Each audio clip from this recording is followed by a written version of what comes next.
And hello! Welcome back to Iodian. I'm your not so humble host and dungeon master here at the Quiet Kenku. And this is back into. Fuck, what episode is this? I'm already losing track. Episode 9. Oh my god. Okay. Episode 9. Last we left off, party was finishing up their business in the bunker after the vanishing of one of their party members. They, for now, have lost access to the library that they'd been using, as the bookshelf that contained this knowledge just vanished. And so they all began to follow a list that had some items on it, tracking one of the items, and starting to head in the direction of the lance of the Sun Touched, which was kind of deduced by some to be Kingsley's lance. So, started heading in that direction and saw that it was pretty close. It was just outside. Can't speak. So they began to follow it. It started to go away. They gave chase. It was keeping about pace. And a little bit, it stopped. They approached, and it was just sticking out of the sand, left there by whoever had it. In addition to that, the walkers that they had came in on, that made that 2-week journey to this city ruins that they were in, was destroyed. The walkers exploded in a blinding flash while they were giving chase. They also encountered a large wolf that then turned into an elf, who's played by Connor, that being Solon, the Lithari. So they met up with this person just as a large serpent worm creature came up out of the sand and attacked them, swallowed some of them. But they defeated it after a close fight, I would say, for some, and escaped with their lives. They took the lance and began to trek through the desert following a strange figure who some possibly believed to be a patron, maybe some an enemy. It wasn't really sure. But you did eventually find out it to be Dwevel, the person who was hunting Kingsley, who stated that he wanted to find Kingsley just as bad as you did, just for different reasons. And so, you guys eventually set up camp, Dwevel a few hundred feet away, Maldet convincing them to go a little bit further ahead and just leave markers through the desert. Because truthfully, you guys don't really know where you're going. You were on the walkers, and there was times when all of you were awake and would recognize certain markers. And even just today, these couple days that you've been traveling already, there are certain markers, landmarks you remember, but there were times where most of you were asleep. And so there are certain areas you're not super sure of. So, using magic and ingenuity, you're able to make your way through thus far. But you were setting down for a rest, and you were going to sleep where last we left off. Some of you find a restful sleep, the sounds of the desert around you lulling you to sleep. But a couple of you, dreams are not so restful. Drasen. Yeah, of course. Drasen, I'm just going to have you make me a quick wisdom save, please.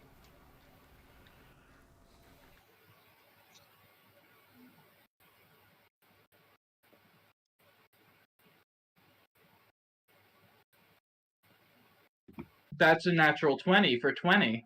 All right, natural 20 for 20. So, as you go to sleep, you find sleep easier than expected. Even with everything that's happened thus far, the emotions roiling through you, you are able to get some sleep. if anything, so that you can make sure you're rested the next day. And you feel the breeze through the opening in the tent. The tent given to you by Solon, a very large tent. Breeze coming in, and as you close your eyes and drift off, this breeze gets a bit warmer. And you start to hear the sound of birds. And through your closed eyelids, you swear you see sunlight. And as you open your eyes briefly, you're lying down in a forest floor. Above you, tall, towering trees. The covering of the leaves and branches, you can't really see the sky super well, but there's the rays of sun beating down through. It's a very thick covering above you. The grass goes up about halfway up your face as you lay there. And coming up next to you is a squirrel. And it just kind of looks at you for a minute before running off.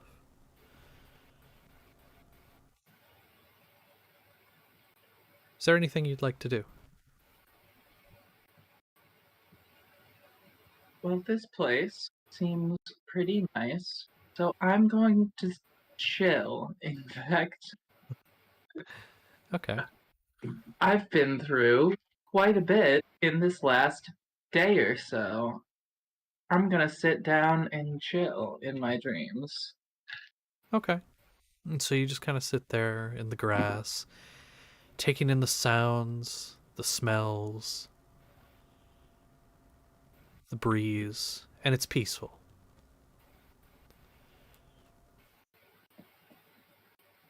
And after a second, you swear out the corner of your eye. You see something. It's movement behind a tree. It's maybe 20 feet kind of off to your right a little bit. And it's like just the briefest glimpse as you kind of open your eyes for a second, and just kind of look around, and you swear you see something dart behind a tree. And then you see something kind of peeking out a little bit.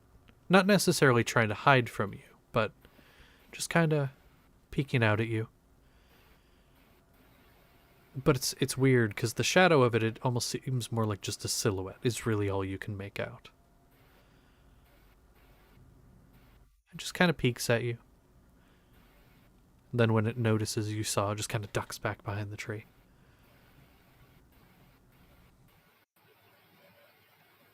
Do you wish to do anything?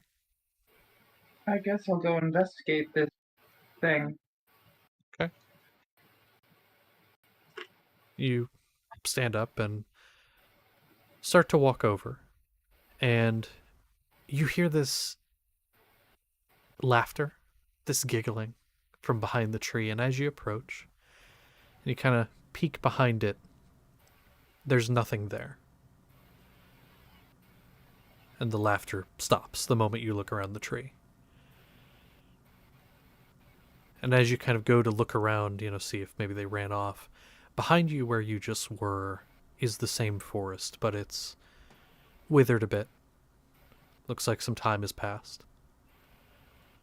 And standing there where you once were laying is a familiar figure, one you've seen a couple times now. A average height satyr, a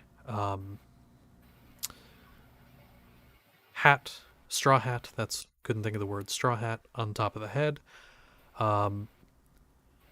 moss growing in the fur. This would be Dramat, who you've seen a couple times. Kind of turns and looks to you, raising a hand, and as the hand raises, flowers bloom where you once were laying. And with the other hand, just kind of motions you forward, closer. I will go forward. I didn't hear what she had to say last time. True. The wind cutting it off. And as you approach, she sits down, kind of cross-legged where you were, and motions for you to do the same. I will sit. As the mouth opens to speak, there's the voice, her voice, but there's an undertone of the chirping of birds, the whistling of the wind, the rushing of waves. There's these sounds that emanate with the words behind them.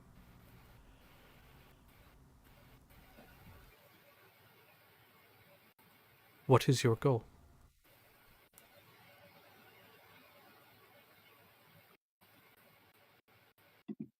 I'm looking for my partner right now.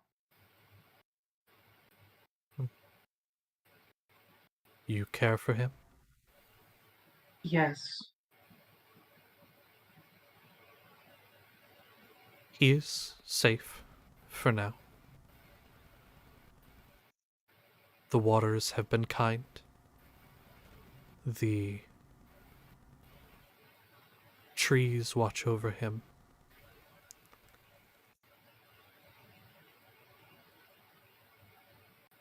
There is danger coming.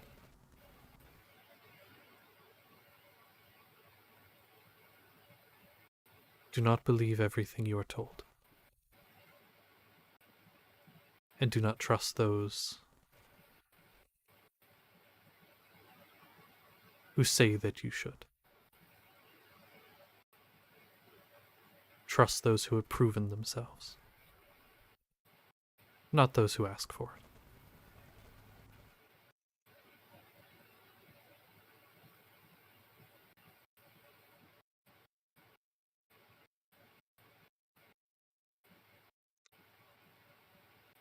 You were told to come find me. Is that correct? Among other things, yes. I am okay. I do not need found.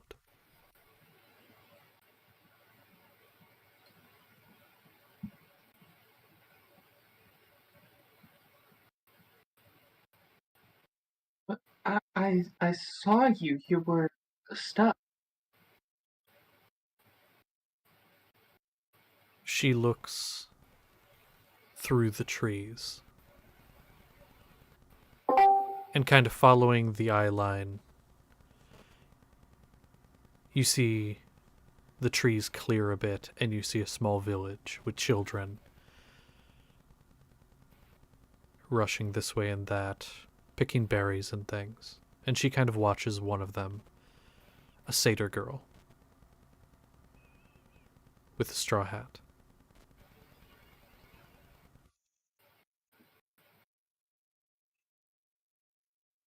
What you saw was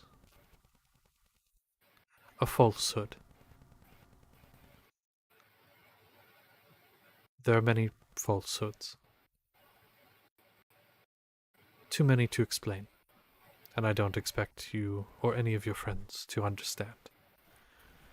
But there are those that wish to trick you and everyone else, and thus far they have succeeded.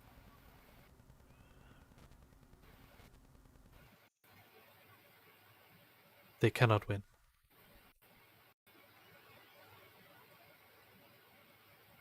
I wish I could be of more help, but all I can do right now is ensure the safety of your partner.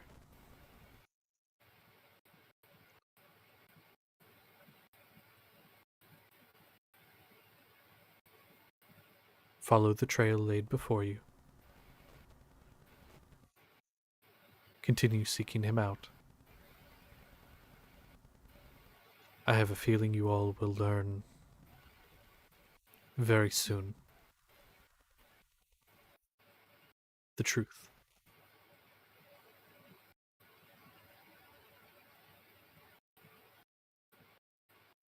Do you have any questions for me?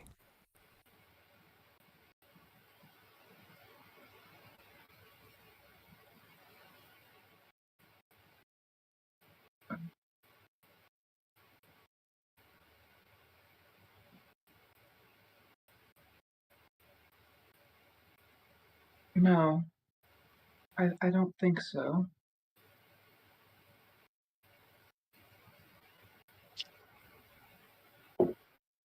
All right. What I can tell you is this. As a last bit of wisdom,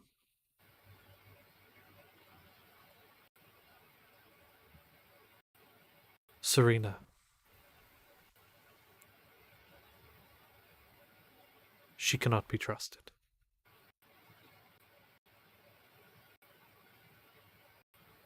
She is going to do something very bad very soon.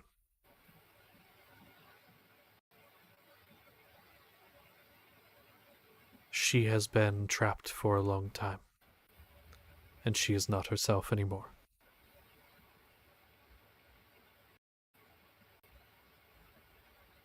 I'm not able to tell you what to do, because I don't know. But I can tell you that she is... She's not herself. Do not feel bad for what you may have to do.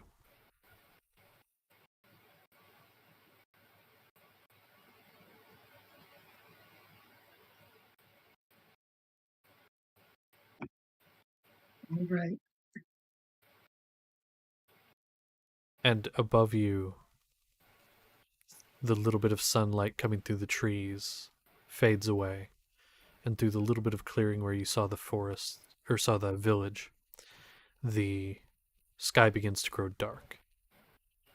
And in the distance you hear the rumble of thunder.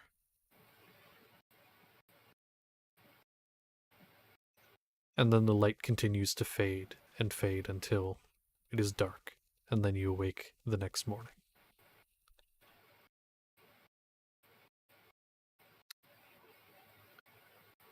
Next.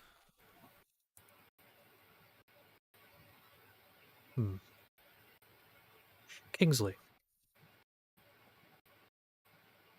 You have been traveling for some time, your vision going in and out. You don't know exactly where you are. It all has looked the same thus far. You can see outside, but it's like a slideshow of images, brief videos, more like. But you don't really know where you are at any given moment. You only know where you've been.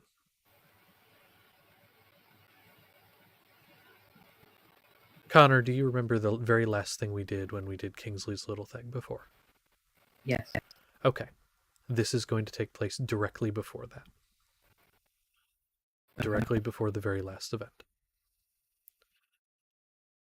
You are in this black void. You feel like you're standing on ground, yet you know you don't have a body. And as you float, stand, hover there, this mind within your own, you see a hand. Gloved, black glove, it looks like, extending out toward you through the darkness. There is no voice, there's no sound. No sound other than the footfalls of your body that you can hear in the outside world. It sounds like they're hitting stone. But then this gloved hand comes out into the void. What do you do?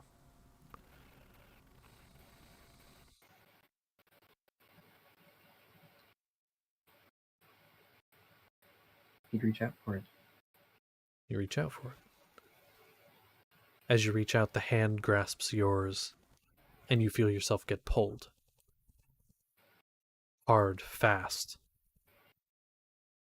And then you feel your body, you feel your butt hit a seat, a cushioned seat. It's cushioned. There's a wooden arm rests on either side, a wooden back to the chair. This is a physical thing. It's been days of no physical touch. But this is a physical thing. And so you feel it, and in front of you is a desk. And all at once you hear a snap and lights come on around you. Ceiling lights, lanterns, torches. And you're sitting in a chair in front of a desk. Across from you, a somewhat familiar figure. Wearing a patterned suit. Bits of whites and blacks and golds. Very lanky form. A hat currently. Looks to just be wearing like a fedora to match the suit. Rose tinted glasses over the eyes. And these black leather gloves that disappear beyond the sleeve. This is your patron. And kind of just leans forward, elbows on the desk, kind of hand under the chin. What kind of trouble have you gotten yourself into this time?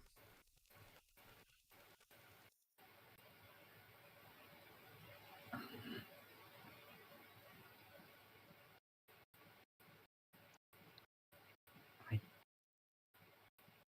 don't know. You don't know. Well, all right. You can't tell me you seriously didn't expect something like this to happen. I mean, come on.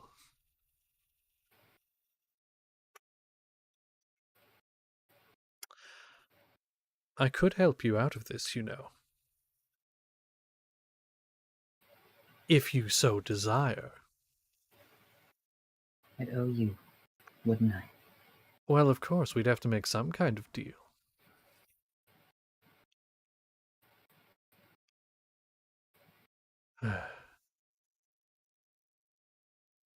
Do you want some assistance? I might not be able to rip you out myself. Her influence is strong, but what I can do is give a helping hand to your friends who are currently on their way here. A nudge in the right direction, you could say.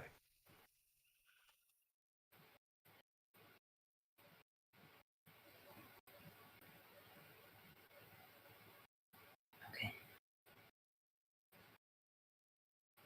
Perfect. And here is what I want. I'll lay the cards on the table so there's no misdirection, there's no slight. I'll lay it out on the table.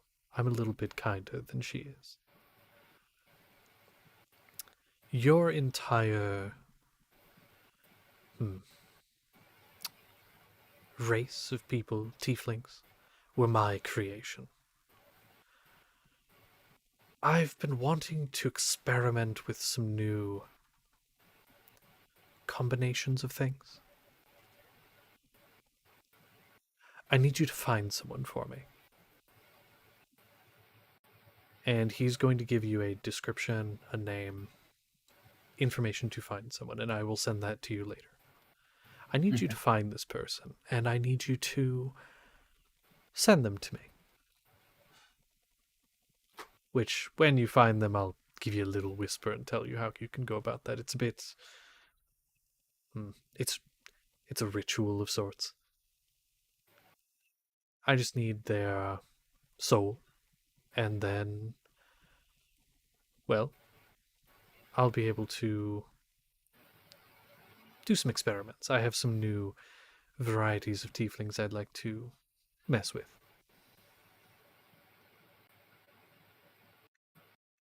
Okay. Wonderful. And he will, across the table, slide a piece of paper and a pen.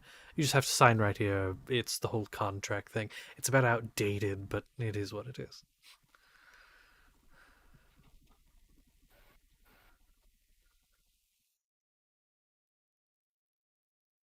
And you see out the mouth, which the grin on this guy's face is unnaturally wide. And you see rows of sharp teeth. A forked tongue just kind of slithers out the mouth, licks the lips, waiting for you to sign. He's not that much of an idiot. An idiot sometimes, but he's not going to just sign something. Do you want to read it in full? He does. I need you to make me an investigation check. See, because We gonna you can read something, but how thoroughly do you understand it? we gonna do a stolus on this one. Yeah, okay. Read the Takes her entirety. multiple times. Yes. Okay. Oh, I need Kingsley's sheet. You do. You do need Kingsley's sheet. Bet you weren't expecting that. No. That's also not Kingsley. Hello? Oh no. There he is. I'll throw you curveballs like this, so be ready. Mm-hmm. Uh-huh. What was it again? An investigation? Investigation. Ew. 12. 12. So you go to read through and you start to try to like digest what's here, going over it a few times. With everything that's going on, you are having a little bit of trouble fully digesting what's here. But what you get is of it is this. Do you care if I say the name of who this is? I don't care. Okay. I, Asmodeus, will aid the troop associated with Kingsley Grim that have identified themselves as the charismatic washouts in finding Kingsley Grim. If I am unable to aid, this deal will be null. Basically meaning, which you get this part, basically meaning, if the aid does not assist at all, Yeah. then we'll just, Mm-hmm. this deal will have no bearing. And that you are to find, and then it lists the name and everything of the person as payment for this. Most of this is in Infernal, but you read Infernal, so this is fine. Mm-hmm. After reading it through, he'll sign it. Okay, perfect. And so you sign, and the page is rolled up, is put into a scroll case, and then is filed on a shelf. All right, well, there we go. I can't keep you long. She's already pulling you back, but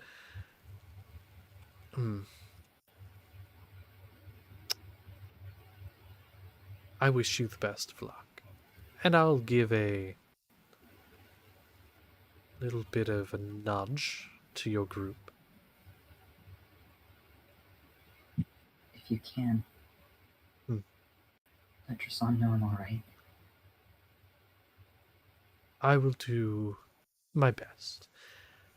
Although I should let you know, because I don't want you to be confused, of course.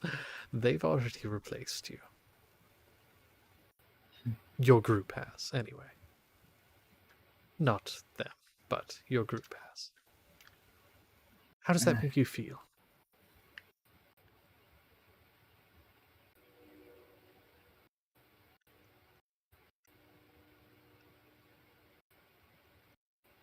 What do you know of the gods?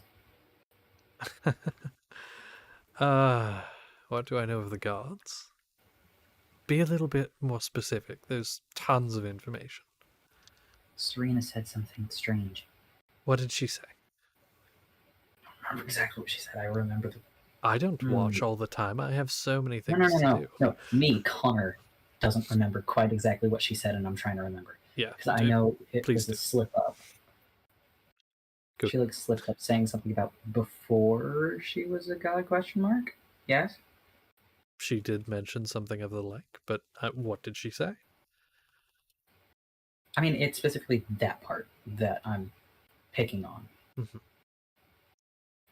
So Kingsley will basically be like, she said something about before being a god.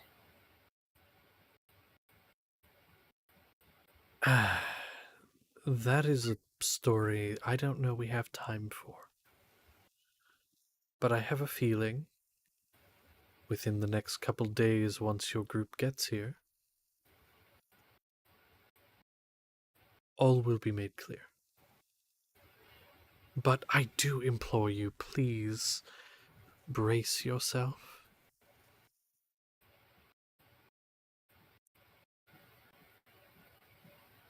There are things mortals do not know, and we are barred from sharing. I cannot share even if I wanted to. Deals were made long ago. Contracts signed. And he motions up to the top shelf behind him, and you see gold scroll case, like solid gold for the most part, with red ribbons, scroll cases on the top shelf. We as lords are barred from sharing this information. But I think you'll find out exactly what it is very soon. Okay.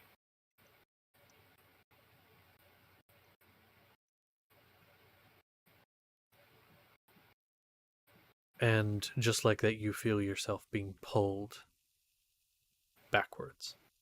It's not like your physical body is being pulled, but it is like somebody is gripping your insides and trying to pull them backwards, almost painfully so. And you feel yourself get then ripped back to where you were, the void.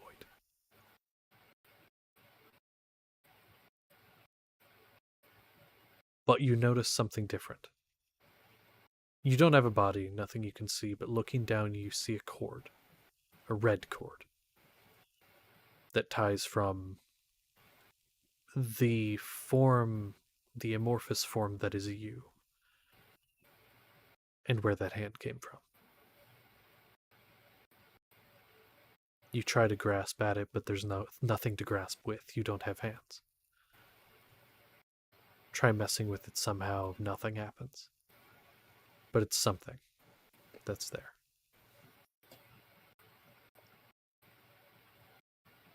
So now, back to the main party.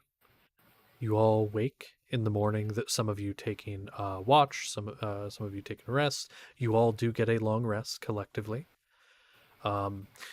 Waking up in the morning, Joseph and Richard Hardy kind of wake a little bit after you, but they help pack up and get ready to go. And all of you would notice, because some of you were already asleep at this point, the being that had been waiting, that had been found out to be Dwevel, is gone. In the place where it was, you can just faintly see something sticking up out of the ground, being one of those markers. And on one of the sand dunes that kind of rises up even further away, you can just barely see another one. So markers are being left for you. So, the morning is yours. What do you wish to do? We're gonna keep the loop going. Keep the loop of the platforms? Mm-hmm. Okay. And correct me if I'm wrong, it was 3 platforms, correct? 3 or 5. 3 or 5. Okay. That works. Then we'll just go with the idea. We'll keep that up. How long do those last? Can you remind me? They last an hour, so every 50 minutes I have to recast it ritually. Okay. Cool. And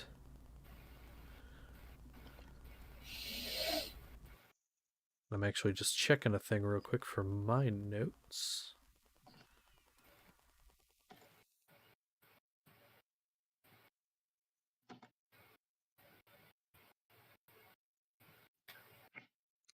All right. Perfect. So, you guys begin to travel, I take it? You all pack up and get going? Mm-hmm. Okay. Cool. So you all pack up, get your tents packed, and get moving. So I need one of you to roll me a D. I'm going to say a D100. I'm changing it slightly. Give me. I have some more options this time around. Oh, let's do it. I'm gonna roll it in our chat. Actually, no, I'm gonna roll it publicly because this is for everybody. Perfect. Dice rolls, right? Or is it bot spam? It'd be bot spam if you're using the dice bot. And then just And tell then me a what straight it is. 70. 70. Okay, let's see.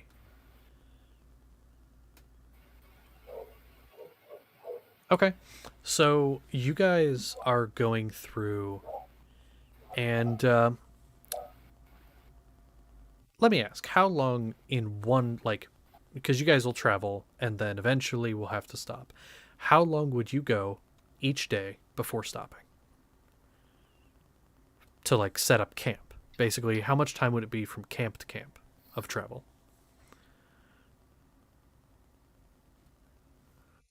Is sunrise to sunset reasonable for this group?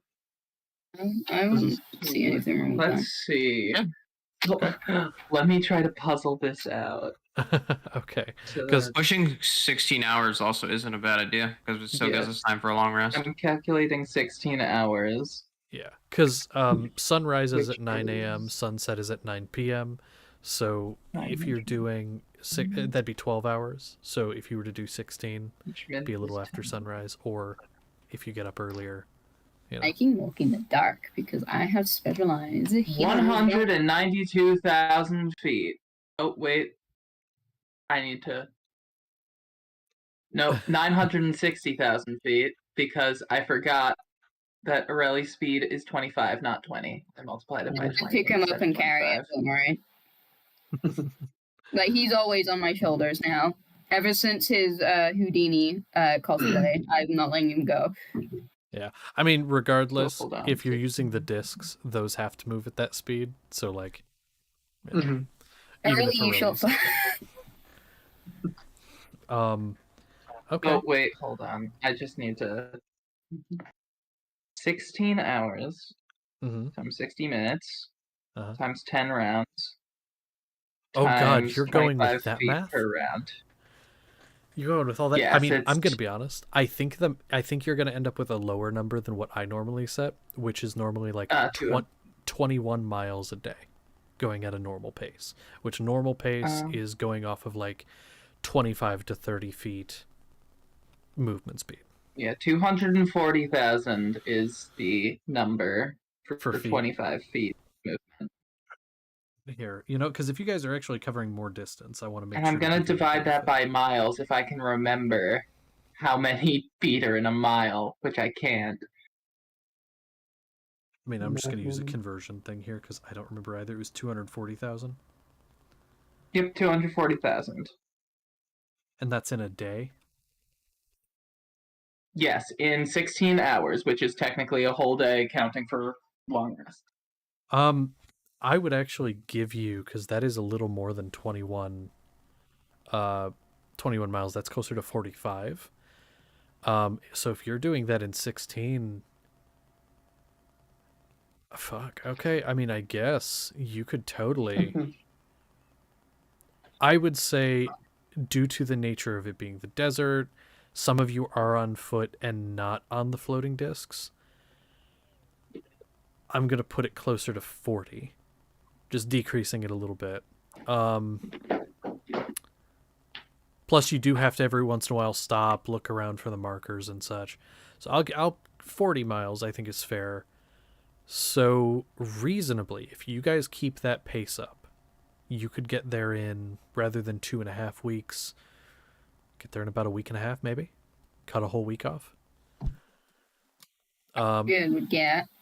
So I mean, because yeah, I think that's fair. Fitness is my personality. Okay, perfect. Well, as you guys are walking then, now with that information, you guys make your way about halfway through the day. Good 8 hours. You start to make your way through without issue. Off in the distance, you swear that you see standing probably about 50 feet from your group. You guys had just crested a dune, so you couldn't see them until you got to the top, but about 50 feet away, there is what looks like a massacre there is bodies lying everywhere. There's maybe dozen people, and standing in the middle is a woman holding a kitchen knife, covered in blood, and sobbing uncontrollably. How many heartbeats Metal are there? man, Is it I only will the? approach. How many heartbeats are there? Is it only the woman, or can I get a sense of like anyone else that might be? So the range on that, which I don't know if I ever specified, but write it down if I didn't, Oh, is 30 okay. feet, because it's 30 like feet. it's about the max a paladin's aura would be for like their Oh, max level. okay. So it's 30 feet. Do you want to get within 30 feet?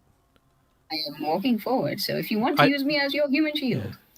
I mean, yeah, I don't want Zernus going out there alone, especially with what seems to be a rather interesting, surely all right in the head person there. So I'm going to go there and support. I have no sense of danger. This person is like me. Okay. I mean, what? Here's a question for Zernus then, because you had stated that you were carrying a rally. You also would have the rat on your shoulder. Are both of them still there as you walk forward? No, not after the worm. Okay. I have a slight sense of danger, and if something feels wrong, this, I'm putting both the short people down, giving them responsibility to which one's the most responsible here. No one. Wink. Okay. And going. Okay. Does anyone else wish? Being responsible for the children. Does anyone else wish to approach with Zernus and Gellert? Solon wants to. Okay. I will not allow them to go by themselves. Okay. Who's not going to go? I mean, is everyone going? Just warning, guys. If someone's I'm coming too. Okay. Okay, stay back just a bit. Okay. Don't get it saying that. So, Stay back. okay, no, that's staying back. I'll go about halfway. Okay. To answer your question, Galliard, then, since you are moving up, there is a single heartbeat Oh, okay. out of that group, not counting Yeah. any in your group. Is Zernus just like power walking, like he's like just rapidly approaching this woman? No, of course is there- not. I know how to not scare people. The fucking 8'7" giant, small children, and everyone following me. I'm going to slowly approach as if approaching a rabid dog and try not to get myself stabbed, despite being that everyone wants to do that. So, what you see as you get closer, Zernus. The rest of you see this as well, but Zernus, you are the closest. The bodies vary in terms of race. Most of their armor is consisting of wraps that cover most of the body. Not a lot of metal, seems like mostly leathers. And as far as the wraps, that is, you can kind of recognize it as like general desert garb. Keep from sand from like, hitting the face and such. Oh no, Galliard, no. But you kind of approach and you see that all of these people were wielding weapons.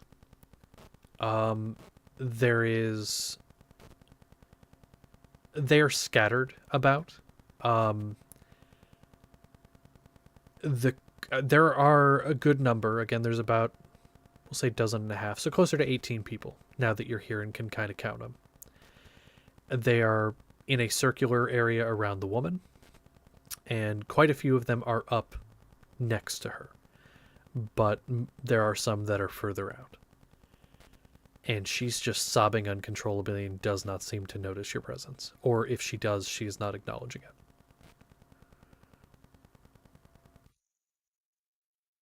Can I get within 5 feet of her and just, take the knife? When you get to the 10-foot mark, you get to the 10-foot mark and she stops sobbing. And she just kind of raises her eyes to meet yours. Her eyes are puffy and red. And She's been crying for who knows how long. You can actually see like the salt on her face from the dried tears. And then she just lets out this blood-curdling scream in your face. And I need everybody, because everybody can hear this, to make a wisdom save. And go ahead and just put them in dice rolls. Is this against magic? I'm gonna say no. No, it's Okay. not an inherently magical ability. What did you say? Where to put it? Dice rolls. Yeah, just put it in dice rolls.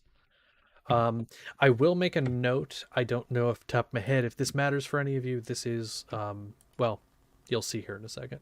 You'll know if it affects you or not. I'm sure she's okay.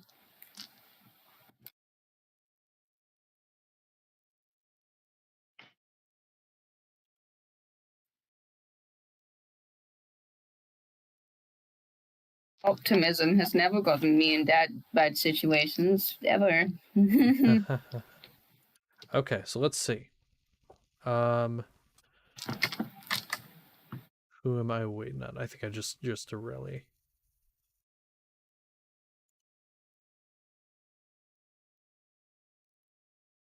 Okay.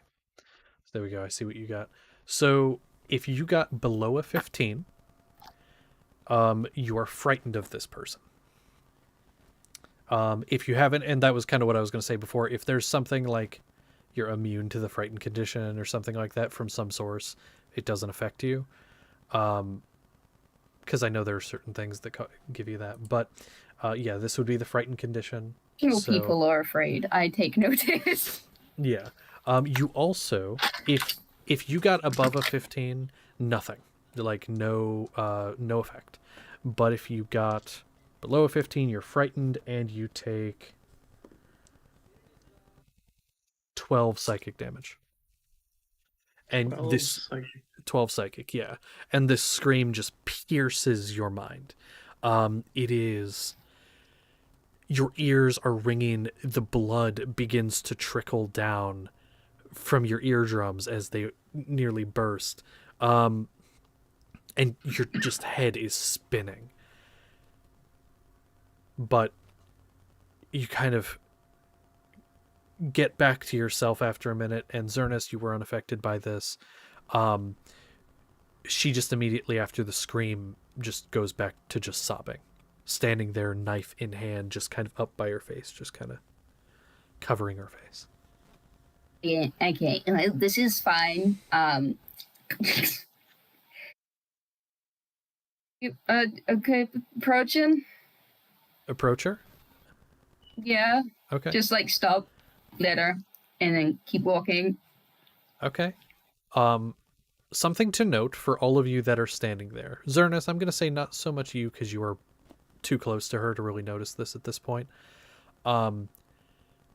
Looking around at all the other bodies, there's a couple stab wounds, but you look at their eyes and their ears and their noses, their mouths, dried blood, all coating, dripping from all of those orifices. And so you approach Zernus. You get within 5 feet? Yeah, sure. Okay. You just hear this very soft voice in between sobs. Go away. Save yourself. Leave.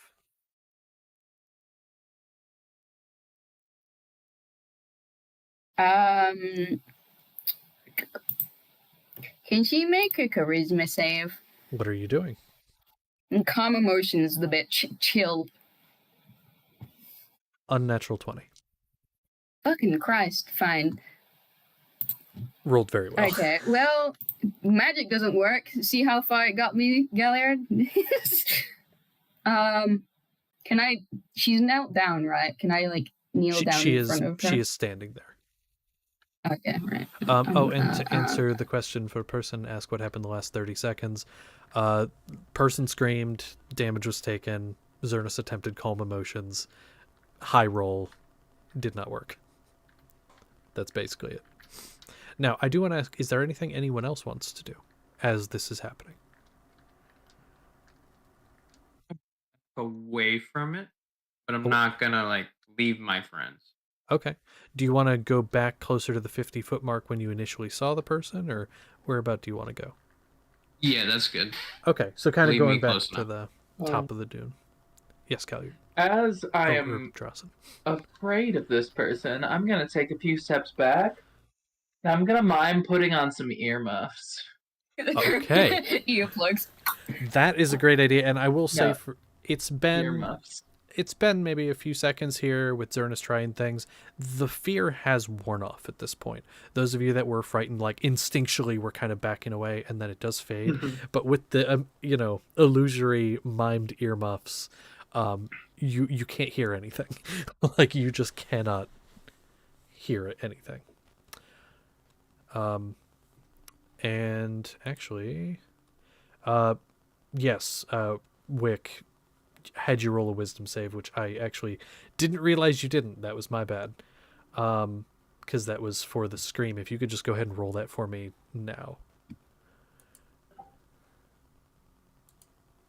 Just that way I know if you failed or not, because you might have taken some damage. Because damage is Some. fun.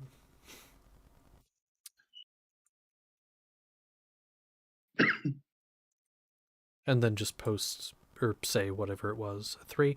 Okay, definitely failed. You were frightened of this person. That is now ended. So like you instinctually backed away a little bit. But then kind of like got your composure again. You do take 12 psychic damage though. So make sure to subtract that from your health. Okay. So okay. Anyone else have anything they want to do? Detect thoughts Detect thoughts. on this woman. Is there a save, or is that just a thing that happens? It's just a thing that happens, but it's not Galliard casting a spell. It's from recent developments.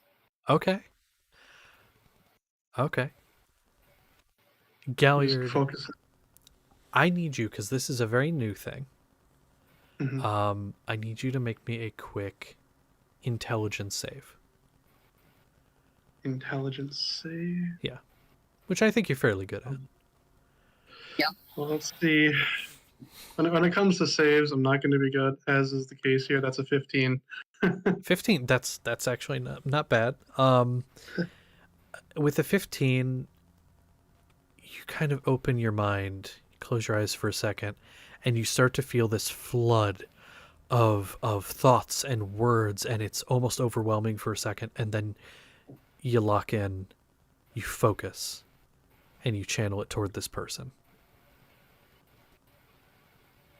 And you just start to hear over and over and over again, I'm sorry, go away. I don't want to hurt you. Leave. Just over and over again. Similar things to that.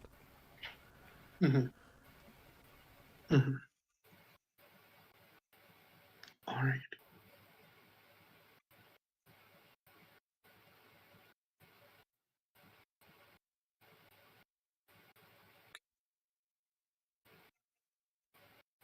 Zernus, you had something else you wanted to try? I just wanted to open it up to other people as well.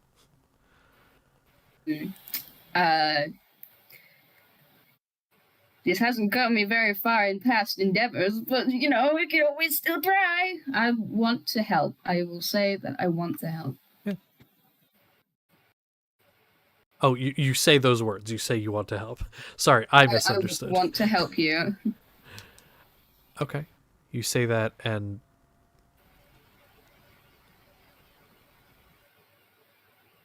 in between sobs, you can't. Just help yourself. And you start to hear these voices layer underneath hers. Do we all hear this? Those of you that are a little further, it's very quiet, but you do catch it. Like those of you that are still closer to the 50-foot mark, like I believe Maldet, Aurelie, you barely hear it. But like all of you do hear it. Because while the voice is very soft, and for Zernus it feels like they're practically just whispering next to you, the voice carries in a weird, unnatural way. She's speaking in common. This is all in common, yes. Okay. Can I approach? How close do you want to get?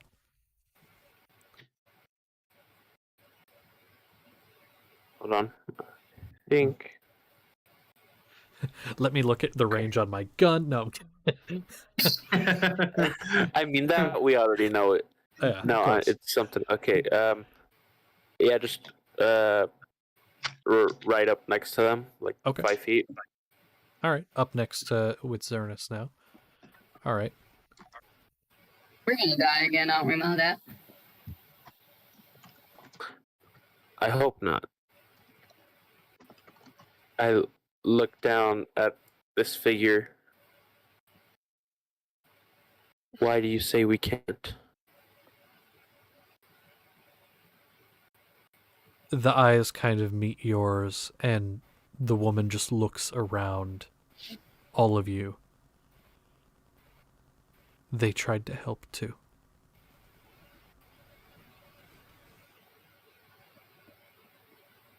The figures that she looks at, are they like, what are they, like, just frozen, or what's their situation looking like?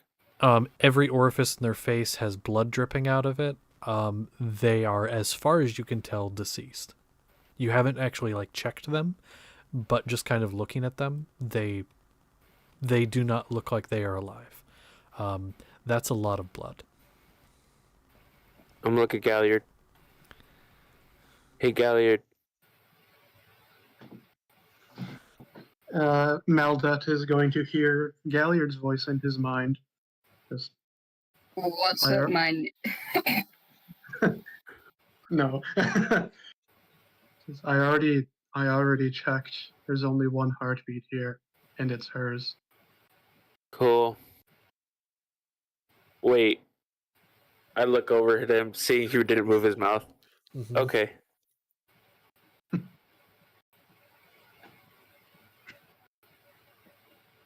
Okay, cool. Where are you from? I look back at the woman you said is what they were? Yes, correct. I look back at them and ask them, where are you from?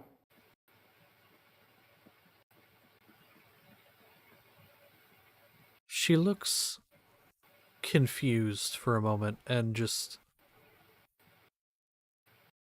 I don't remember. I've... Here, What do I you guess? remember? What do you remember? I remember a village. I had friends. It was a small village in a forest. And this woman is, for reference, just appears to be human as far as you can tell. A forest, village, and then I was here and I wandered for a while, and then people kept coming up to me and saying they wanted to help, and then I just, it gets so fuzzy around that, and then they're all dead. And how long have you been in the desert?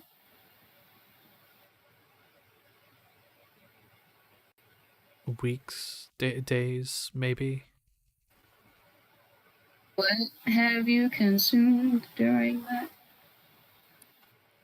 And she kind of points down to a sack, like a satchel, sorry, next to her, and you can see there's like water skins and things, multiple different water skins. They all look like they're different make and stuff like that. And she just kind of points out to the corpses around. They didn't need it anymore.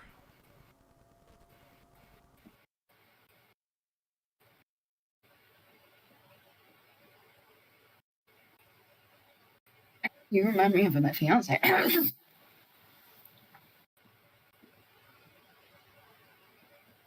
She just kind of looks at you. Is like, okay.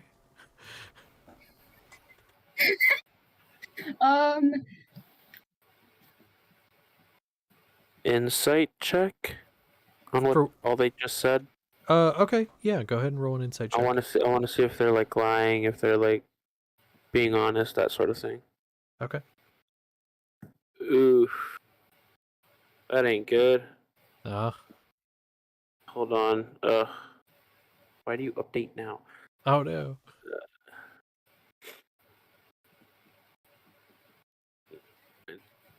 What do you normally use for insight? Wisdom, I believe. Okay.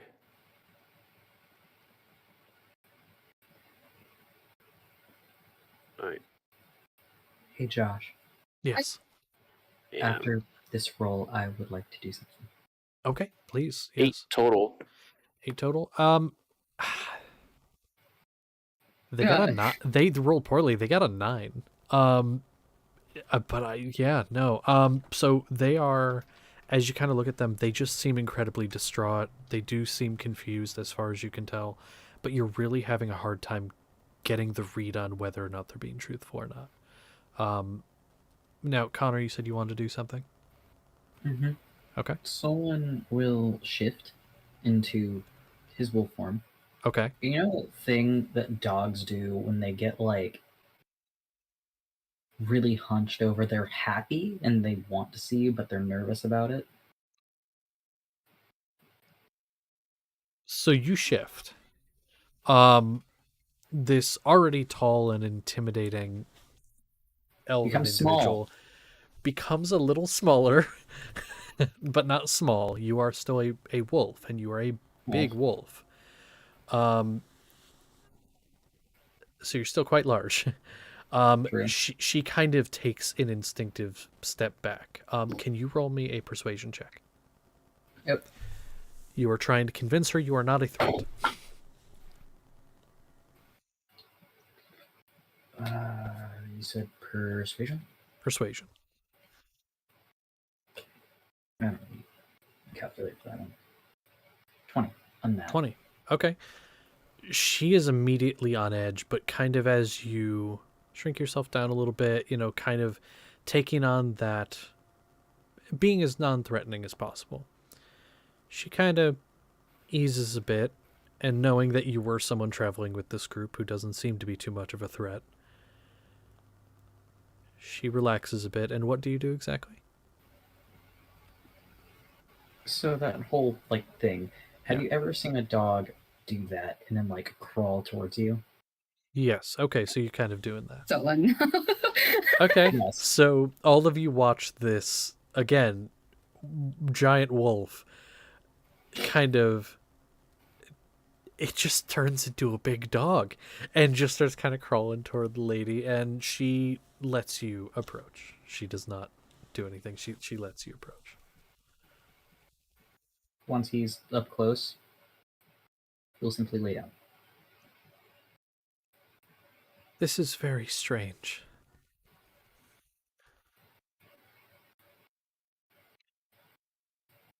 All right. You all seem very nice, so please, I'll find my way somewhere. I don't want to hurt any of you. I don't know how I'm hurting people, so I don't want to. Hold on. Okay. When it gets, I look at her. You said it gets fuzzy every now and then. Yes. Is that when you're scared, angry, frustrated? It just happens. I was just, I mean, it hasn't really been any of those. I've just been, there were times when I was happy, times when I was angry, times when I was scared. But it just happens. and then I get really dizzy, and I feel like I'm falling, and then there's people around me.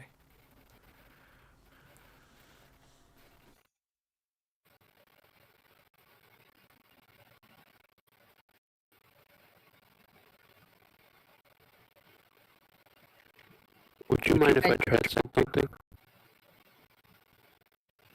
She looks a little apprehensive, but she, you know, with giant dog there and everything, she's kind of like, sure. It won't hurt you. Okay. Not that much.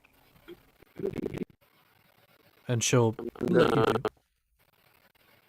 try.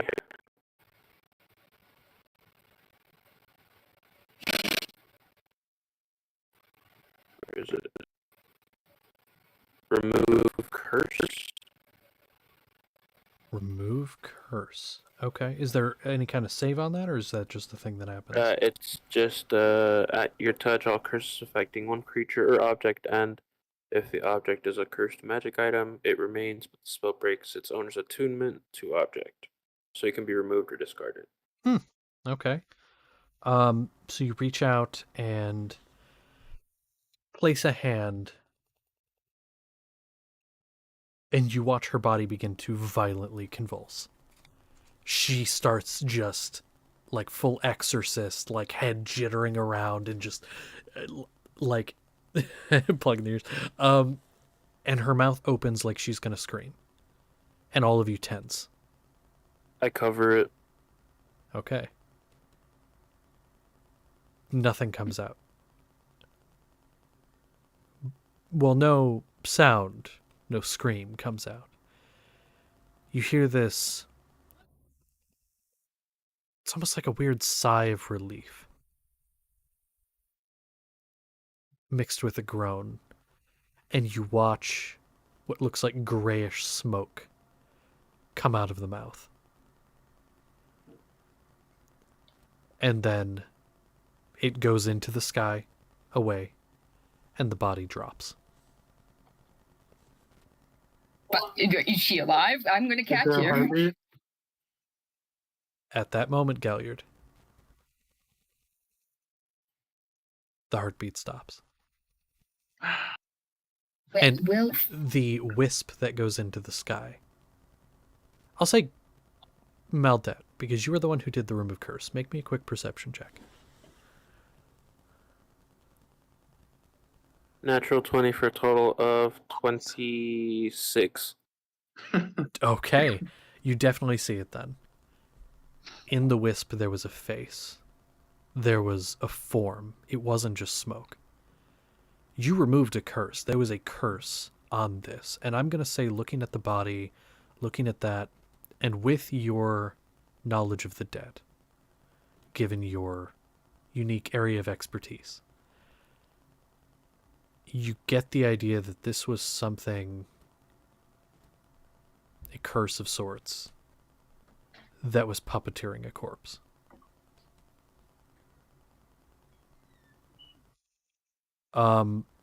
Which if you could as well, just with that information, go ahead and make me a religion check. Because there's something you might know with that information. I'm going to say roll with advantage. Okay. Especially because it was a fucking natural 20. 12 and a 13. 13 and then plus religion. 5. 18. 18? Okay. I will say with an 18, with what you saw and what you know, there are certain beings that can place curses on people. And that's just something they do. There's hags, there's, witches of the woods, things like that. And there are certain types of curses, certain types of hexes that can puppeteer a body in this way, and it retains the memories of the person who was alive. So, for example, you made an insight check earlier, and you couldn't quite read this person, but they seem to be on the up and up, and that would make sense as well. Because in something happening in this way, as what you're suspecting here, generally keeps at least the surface memories of the person when they were alive. It's kind of like a possession, but held together with a curse. It's a forced possession.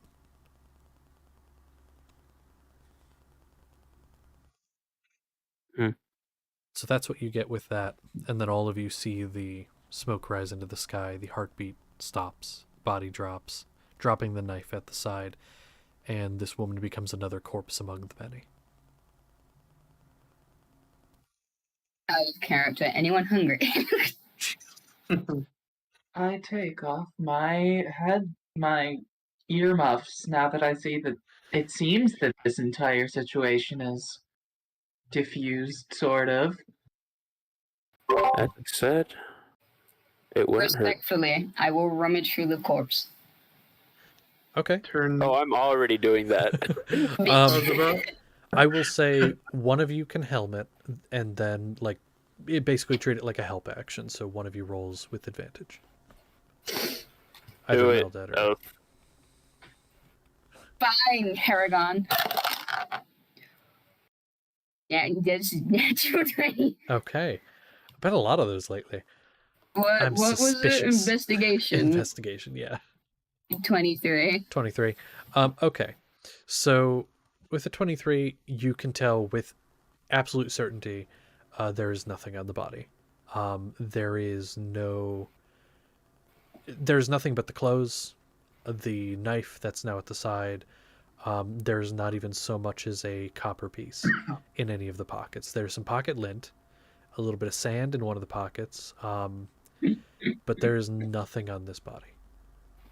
Okay, fair enough. Knife. I'm gonna pick a knife. Okay.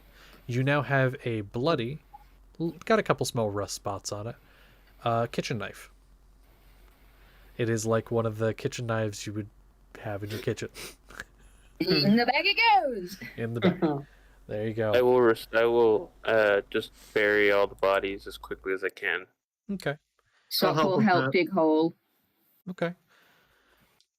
And so you all begin to. What's happening?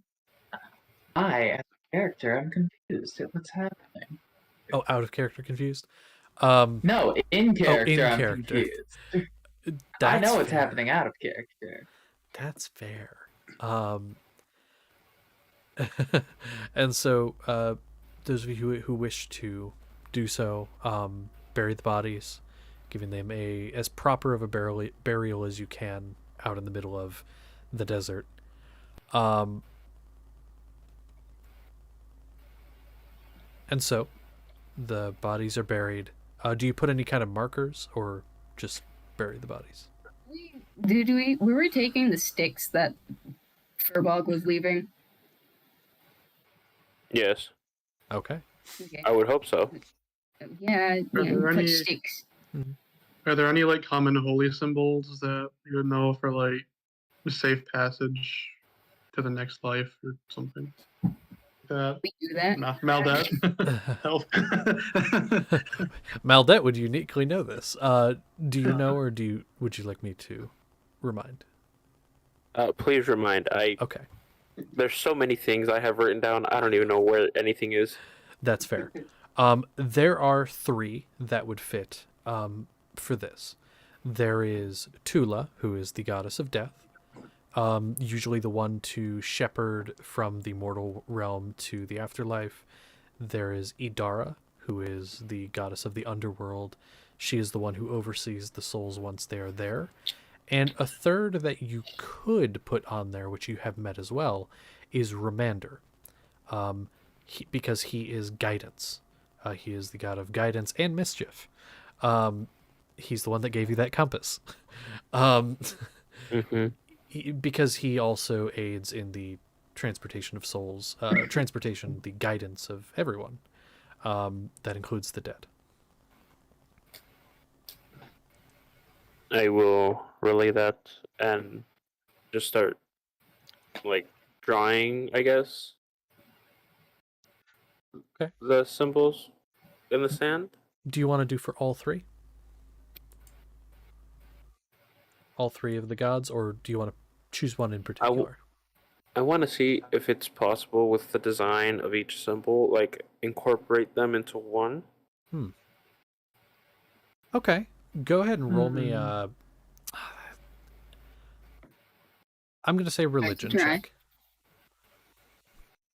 Okay. In that case, I mean, I would say Maldet, it was your idea. I mean But- in the artist term. Artist term. I will say, I mean, if you want to assist, could be a help action giving Maldet advantage. I can stick pieces of paper to the sticks. There you go. So Okay, then, cool. yeah, go ahead and roll religion. I'll say religion, just because this has to do with all that. Your memory of what the symbols look like. 17. 17. Okay. The symbols are varied. You already kind of have two of them combined, so it's just a matter of adding a third. Which for Remander, that is a compass. So kind of incorporating a compass in there, the symbology of it, you can manage it. And with Xernus' help, does kind of aid in that as well. So there we go. So then you get that in the sand and with markers. By the way, for those of you collecting the markers as you go, at this point you would have about 12 of them. And they are torches, is what they are. They're sticks with wrap on them, which could be used as torches. And you have 12 of those. But then, yes, you bury the bodies and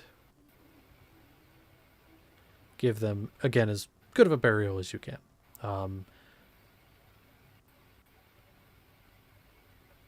And then, anything else you'd like to do before continuing on?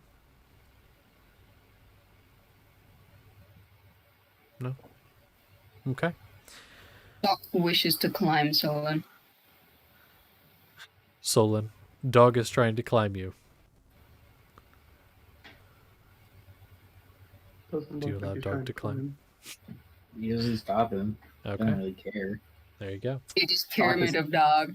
Sokka's totally going to get knocked off as soon as he stands up, but Mm-hmm. Doc challenges that fate. Okay. Sok, roll me a dexterity saving throw to make sure it can stay on giant dog. I don't have his sheet. I'm gonna assume his dex was like a +3, maybe. I believe 4. it was a plus. I believe it was a +2, plus the proficiency, which would be like +2, so +4 total to the dex save. Well, a natural 20. Unnatural. Okay. So then, yeah, Sok is fine. Sok is like, ooh, like we're surfing on the giant dog, and is able to stand. Plus, you guys aren't going super fast, so DC wasn't super high. Okay. So you guys travel on, and the rest of the day goes fine. Eventually, you have to set up camp, so that you can rest for the night. Okay. Who wishes to take watch for the night? You will still get the effects of a long Galliard. rest as long as you make the way through. Stay up Galliard with will Wizard help. because Galliard he will. can't see in the dark. Okay, so Xernus and Galliard then. All right. Both of you roll me a perception check, or one of you with advantage. I I'd like to feel- stay up with my father. You want to stay up with father? Okay. And I will say this: if you roll separately, Galliard, you will have disadvantage due to not having dark vision. But if you gave help action, that would nullify Yeah, that. I was gonna help Xernus just Okay. because I feel like, hey, yeah, you can help.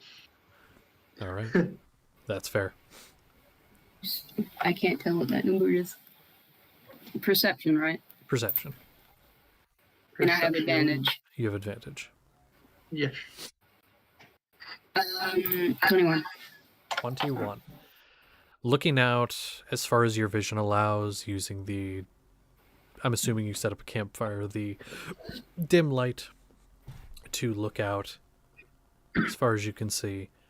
I'll say you guys had just found a marker and then kind of stop there. You don't see anything. It's quiet, except for the little bit of the whistling wind. It's pretty clear. Sky overhead, you can see the twin moons pretty clearly. And nothing to really be concerned about this night. Until, no, I'm kidding. There's nothing to really be concerned I do about. It is a very wanna- nice night. Wander over to Drawson. Okay. For as long as he wants to stay awake and rummage through my journal before finding a sketch of Kingsley and showing it him. Oh, well, this is probably before I go to sleep. Chat. I'm gonna look at it. And up at Zernus. Probably just look a bit sad. I'm gonna touch it and animate it for you, but I don't know. Kingsley says some reassuring fucking words to Drawson or something. Oh, okay, so you're going to use your ability and touch the picture. I think it happens regardless whether I want it to or not. I just look or touch a painting. Sometimes. I feel a bit better, Yeah. honestly. And it's interesting because this picture, it just comes to life and it just kind of looks at you, says some reassuring things and looks happy. Looks like whatever moment that this Kingsley was drawn in was a good moment. A happy moment. His usual slutty sound. Of course. On the pole. No, I'm kidding. No! Sorry, did you get the drawing? This is a private audience. Uh-huh. Okay. Other than that, and watching, I'm gonna go and sit down and read the journal that I haven't got a chance to read yet. Ah. Okay, there's a lot there. This is the personal journal of Varys Millane. I will give you a very brief synopsis of what you see. Beginning starts out with the making of blast powder and the different basic firearms, progressing into more advanced firearms, seeming to have been the main focus. Explosives, things like that. There are even drawings for airships, trains, things like that. Things you've seen. What the fuck is a train? Well, you would know. You have seen them. We have trains? I Yep, didn't they know we had exist. trains. Yeah, I forget. the very steampunky. Yeah, trains, trams, things like that. Trolleys. Even some things for very basic, and this is probably one of the last entries in the more automation-based section, for very basic steam cars. Cars using Right. arcane... That's a lot of things for smart people that I Yeah. will gloss over and not focus on. That's fair. Just kind of flipping through, that's what you see. Oh yeah, this is all what Wick wants to know. Where's Sarat? Getting toward the end, you see anatomical drawings, very akin to I believe it's the Machiavellian man, where it's like, the split apart, whole thing. Sketches of it's that thing where they it shows the cut open body, where it's shows what it would look like on the inside. The different organs. This mainly is from looking at a human, but there are some showing some of the differences for Aarakocra, for owlbears, bugbears, the slight differences between some of the different races. Most are generally similar, but there are noticeable differences between some. Gets through all of that and then goes into the questions. How can we improve? How can we advance our evolution? How can we, without having to wait thousands of years, make ourselves better? Create new races? How, and this is a phrase you see in there, how can I play God?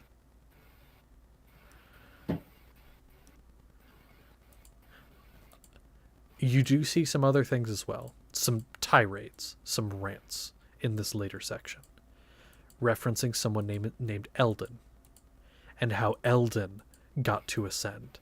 Eldon got everything. I did the work. And he got everything.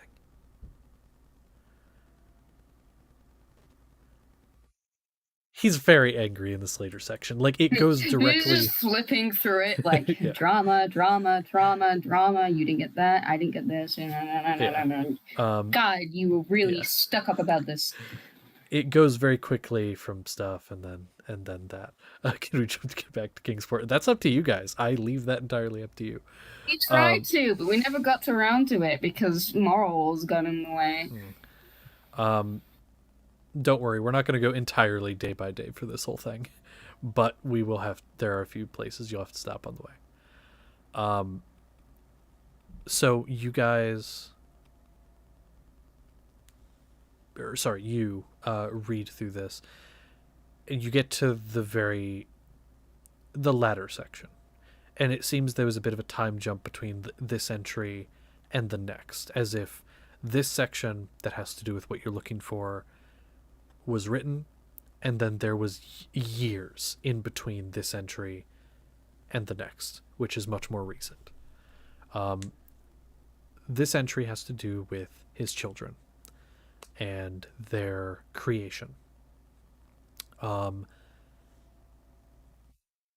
Summarizing it, because it's very wordy, they were test tube babies. They were created in a lab to be the ideal soldiers. He succeeded. There were many failed experiments, many, hundreds, but he succeeded in creating the perfect beings. Each was specified to be a different thing. One was a copy of himself, one was made more for espionage, stealth, things like that, and one was made to be a tank to decimate battlefields. Do I You would catch know. any notes on... I know that. Do I catch any notes on donors, I suppose, for, the test tube? There is a mention of a name. It is abbreviated. It is initials. Oh God, give me a second. Actually, I need to grab that. I know where it is, but I didn't think I would need that now. I forgot about this. Only I go looking for things that you don't have prepared. Yeah, well, no, the problem especially is, like, Connor would have the information, like, immediately, and Connor's not here right now. So, hold on, I found the document. Haha. It's because this is part of the lore that Connor actually helped with. So that's why Connor would know. God dag nabbit. It's not gonna load, is it? Shit. I suppose while you're looking for that, can I be able to infer, like, all of them are from this person, or just a few? So what it specifies is that this was not like a donor for genetic material. This was a donor for people. Like bodies to experiment on. Most of them cadavers. Yeah. Most of them cadavers. It's sort of like how old, like when they were first in real life studying biology, they would often use like the deceased and they would have the seminars where they would like dissect the body. Very much that kind of like donating the dead towards science sort of thing. And I'm just going to open this up on my Go phone. on a side quest. Yeah, hold on. I found the thing on my computer, but I can't open it up because I'm streaming and it doesn't like to open up at the same time. Hold on. Okay, there's the document. Open. God damn it, open. Where is... You can always just send it to me later. I got it. No, because I would forget later. GVR.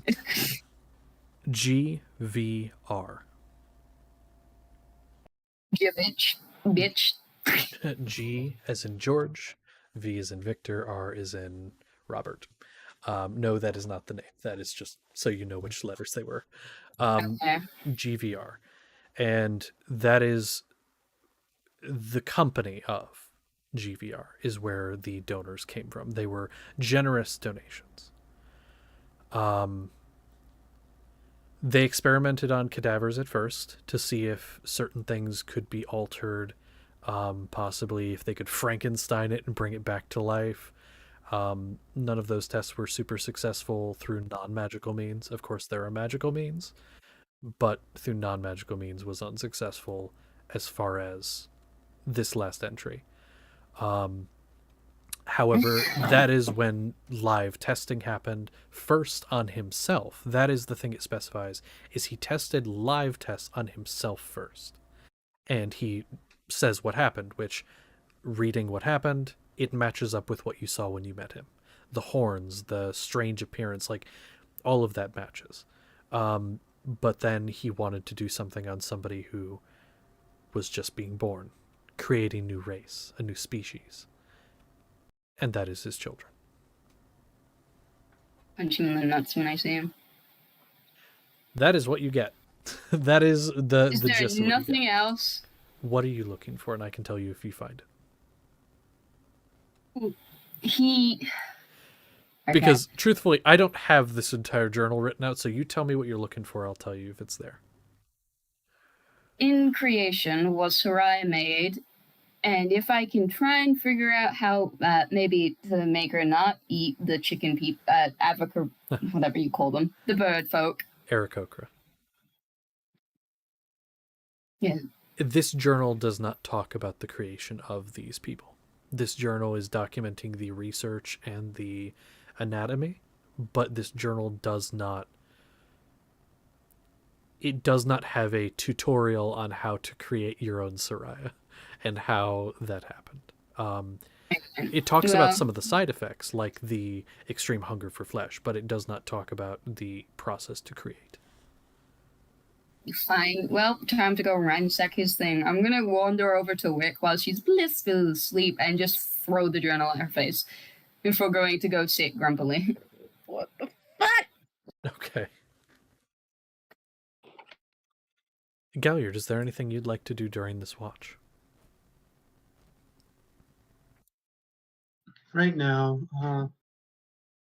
just kind of seeing that Zernus is currently reading, he won't bother him. And instead, he'll save that for later. And he'll just look up at the stars and try to chart them, Okay. comparing how they are recently when we were at Altney to how they are now. Okay. He's doing like a quick sketch and what he can. So take some time and do that. And out here, they're even more vibrant than in Altney. It's beautiful. And as you sit there, your vision, and this is while Zernus is off doing this reading, your vision starts to pull in as if you're being sucked into the stars. And you start to feel yourself phase out. And you swear for a moment between two of the stars. You don't actually do any of this. You kind of just look up and see. And this is like what you see.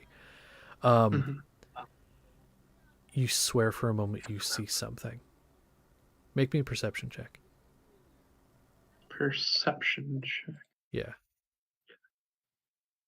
And just went, it's a fucking dragon. It's worse. That's only a 6. A 6.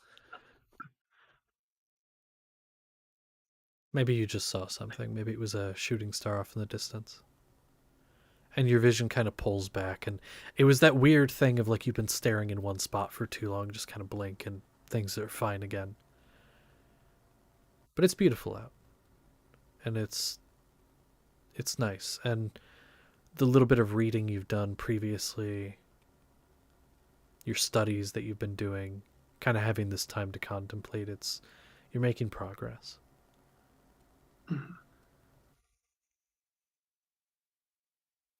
Okay. Eventually, I'll say you guys, because you guys would need to get some rest in order to get your long rest. I'll say Richard and Joseph eventually swap out for you and take next watch. You only need 4 hours. Yeah. Nothing happens during their watch either, and eventually you all wake in the morning. Now,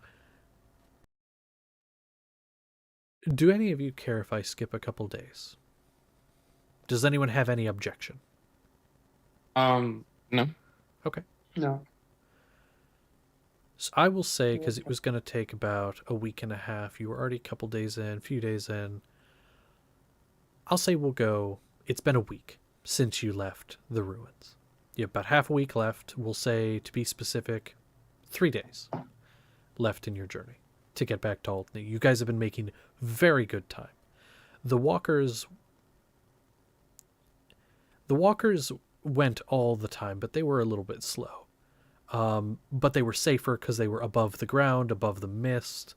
You were able to avoid some of the denizens. Now with the mist gone, knowing where you're going, having a vague direction, and doing as many hours as you can, you have been making insanely good time. And you've been pushing on. You have a goal. You have about 3 days left, and I'm going to go ahead and roll at D100. I'm going to roll it this time, just because I don't ever get to roll it. I want to see what I get. Such a liar. That one actually wouldn't make sense here, so I'm going to re-roll that. Okay. 61. What is that?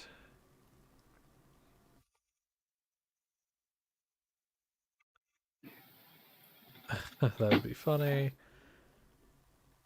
Okay, so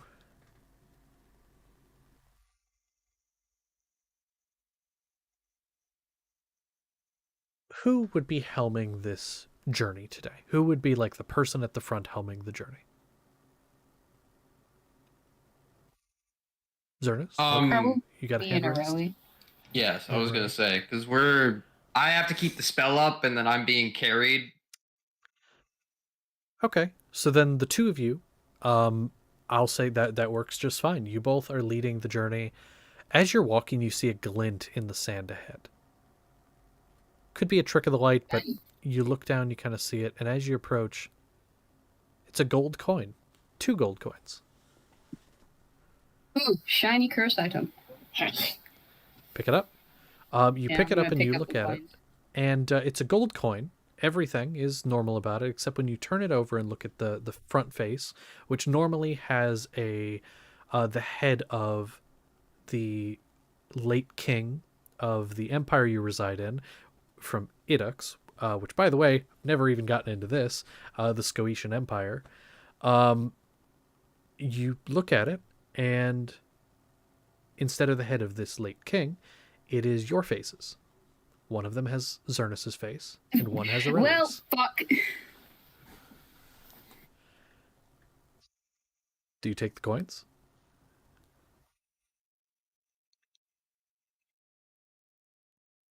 I have seen this once before, and it has never ended well. I don't know. Areli, what do you think?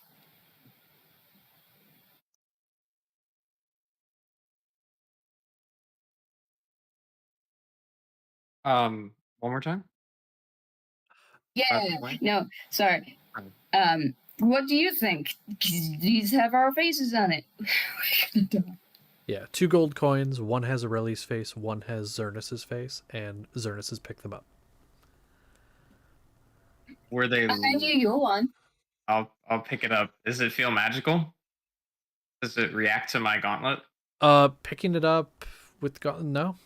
It just just picking it up, it's gold coin. Okay. Have we seen any markers in a while? Every so often, you guys have probably you see one every hour or so. Some of them are a little harder to find than others because you kind of like veered a little bit off a path, but then you kind of see it in the distance. It's about one every hour. Can I, like, you know when you get one of those paintings and you shift it and it changes? Can I do that with the coin? It glints in the sunlight beautifully. I'm blind. Fuck. Um. Hmm. There's no inscriptions on it. Like, does it say like our names and does it have our face? So it has your faces on the front. One Zernus's face, one yours. But as far as the inscriptions and all other iconography on it, it is the same as a standard gold coin. The inscription being, I'll say, I've never decided this, so I'm deciding it now. Primordial. It's like old primordial. Just sort of, kind of like you have Latin on most coins. That's just like, some in something, I don't read that. It just looks Yeah. like funny shapes. But yeah, this is that sort of thing. All of it matches a normal gold coin. Like holding them next to each other, flipping them around. The only thing that's different is the faces. Is there any other coins? Any shinies that I just run around and pick up? Go ahead and make an investigation check, Zernus.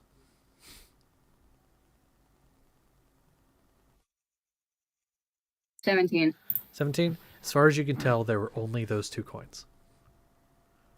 When this is an omen, Riley, you can look after them. Okay.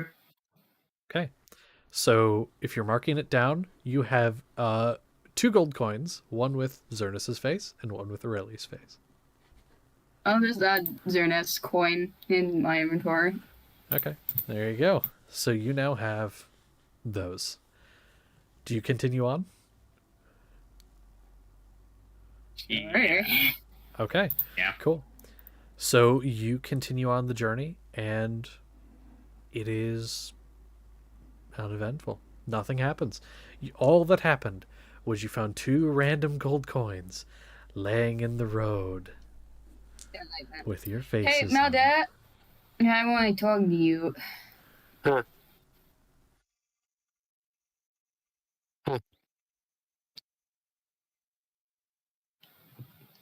Dude, Hello? I want to chat with you. What's up? So, like, I'm not trying to be racist, okay? Oh God, that's a great way to start a sentence. Please don't say anything that's going to get me demonetized. But, like, your ears, I imagine you have good hearing, all that.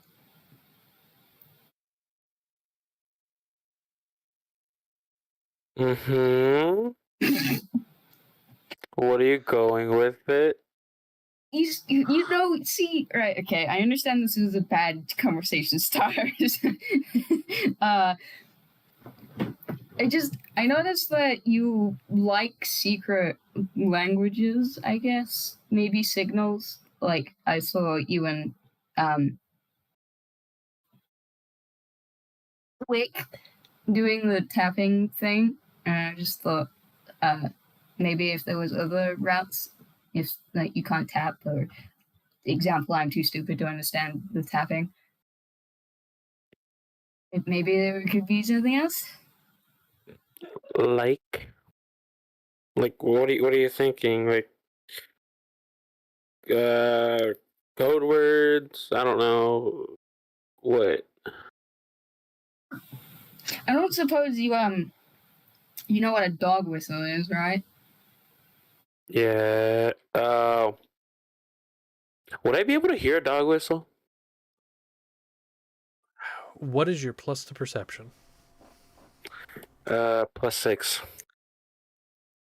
It'd be faint, but you could probably hear it, yeah. If you, like, out of game, if you rolled well, yes. Okay. But like faintly. Faintly, yeah. So if like, do you think Zernas has the ability to whistle, considering he had train stock? I think it's reasonable. Yeah. So he'll whistle and ask if he can hear it. I mean, okay. Here's what I will say. I'm not, as a person, not super well versed on like dog training, which is funny because I'm related to someone who does that professionally. Like they've met people for it. Anyway, I don't think you'd be whistling high enough, like frequency wise, that nobody else here would be able to hear. Like, I'm pretty sure if you were to whistle, everyone's gonna hear it. Like, you can whistle really high, but the kind of whistle that's like a dog whistle, to my knowledge, is like hard to hear for a person, but a dog can hear it. But that's usually like a metal, like manufactured whistle. Okay, so I can't whistle that high. Unless Connor, you have Right. some unless you know differently. Dog trainer person here, Yes. actually. Okay. People can, but it's very rare that they are capable of doing so. Majority of the time, it is manufactured through a physical whistle. Zernus, Also, Yep. Hello. I will give you the. Oh, Connor, go ahead. I know you made your decision. You don't have to change it, but rabbits, in fact, cannot hear those. Okay. They can only hear up to 42,000 hertz, while dogs are somewhere between 47 to 62,000. I'll still keep my decision on the Maldet thing, but Zernus, I'll give you a chance. In bot spam, I want you to roll me a performance check. I hate this bot. No. Well, it's to make sure it is honest, because There's the- what this will allow you to do is it will give you an ability. It will allow you, since it is possible, it will allow you to do a whistle at that frequency if you roll above the DC, which I have set. Which this isn't just like a one-time thing. This will give you that ability permanently. This is just to determine if you I will can do it. proceed to practice this then, however. Yeah. Yep. No. Yep, That is yeah. an 11. And I You hate the cannot. bot. Well, it's to make sure it's honest because I can't see your dice. So Okay. yes, you can't, but it is something you could work on. Do that and tell Mal that, like, if I have a whistle like that or learn to, probably means bad. Okay. Got it. And I'll keep an ear out. when I whistle, just like suck immediately by my side. So, oh, hi, hello. I wasn't. Weren't you riding, big dog? By this point, Solon's back in his elf form, and he's just staring at you. What? Oh, fuck. No, please yeah, I don't. mean, would we know of any like magical items, or just things that we could use for that sort of stuff? For like quick communication. Yeah. A couple that come to mind just immediately because in this world they're generally pretty common. Sending stones. Sending stones are pretty common generally. They're like specialized people make them, like artificers and things, who that's like their I job. look at Wick immediately.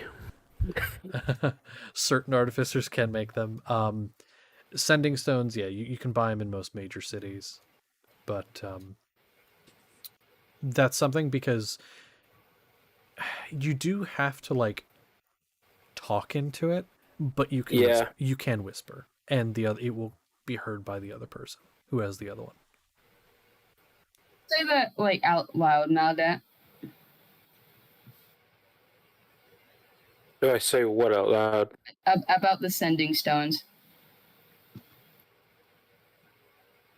Yes, but I immediately like say to disregard it because it, we can't really. It's not like a thing that only like we would hear. Like anybody could hear it. Oh, I thought like a sending stone was you pick up a rock and throw it at someone.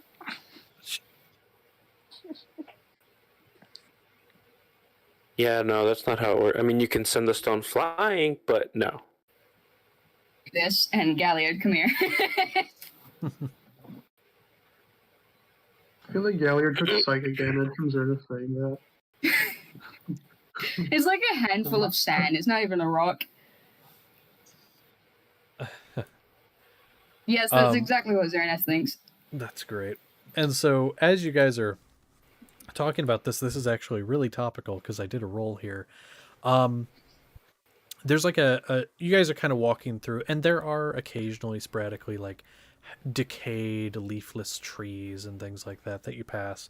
Some mostly rotted, and you're passing by one, and you hear, and you look over at the tree. An arrow just whizzed by you and is sticking out of the tree, and attached to it is a note. You look around, you do not see anything. I'm gonna go take the paper. I like picking up cursed things. You love picking up cursed things, so you rush over and you grab it. It's stuck in there really good, like a good couple inches in the tree. So you kind of break it off and grab the note. Written in like a cursive script, in common, is a letter. And actually, I'll say this is more like an envelope. The seal has the arrow directly through the middle of it. And actually, the wording, the writing, it looks like they put the arrow through it and then wrote around the arrow. Like this was intentionally placed there, or they perfectly placed it there. How did you fire that? That is just Don't know. Don't question. Hey, don't question it. This is a love letter.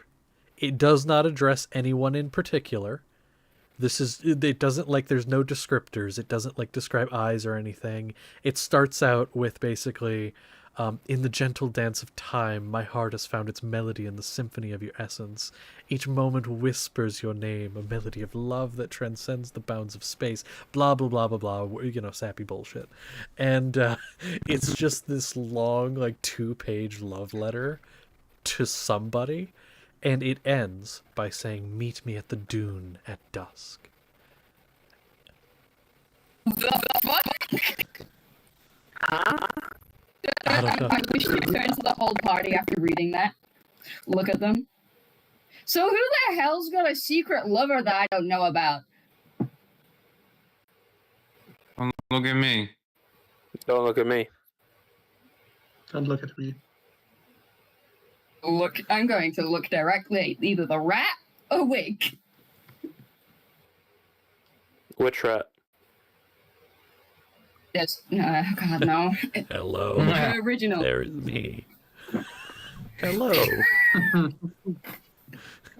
It'll take a moment to process. Yes, because some of you are seeing this for the first time. There is a second purple rat. It's dressed What? a little different. Yeah, it's dressed a little differently. Like, rather than like kind of a bardy outfit, it's more like pajamas. But like, it just appears from Zernus's other shoulder. Just hello. How did you manage to have two? It's a long story, and I'd rather not go into the definitely safe and humane ways of how I achieve this. Can you just... Okay, never mind. I don't know why I bother asking anymore. I'll just... Wick, so can you tell me about this lover that you never told anyone about? If Wick is there. I'm here. Oh, Leaves. hello. Hello. Hi. Okay. No. Oh. Is dying. It's struggling. Yeah. But Okay. yeah. You have this letter that was shot at you. Shot in front of you, more like. This love letter. Hmm?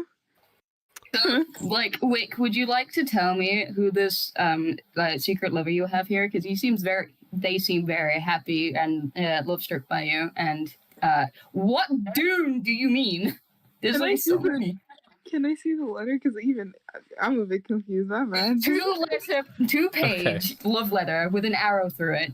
It's all yours. Well, it's a Okay. 2-page love letter, very sappy, with an arrow directly through the middle. The words seem to have been written around the arrow, which, by the way, was in an envelope, meaning they folded the note, the arrows through the middle. Like, they planned this out so perfectly that the arrow goes directly, doesn't touch a word, which is impressive.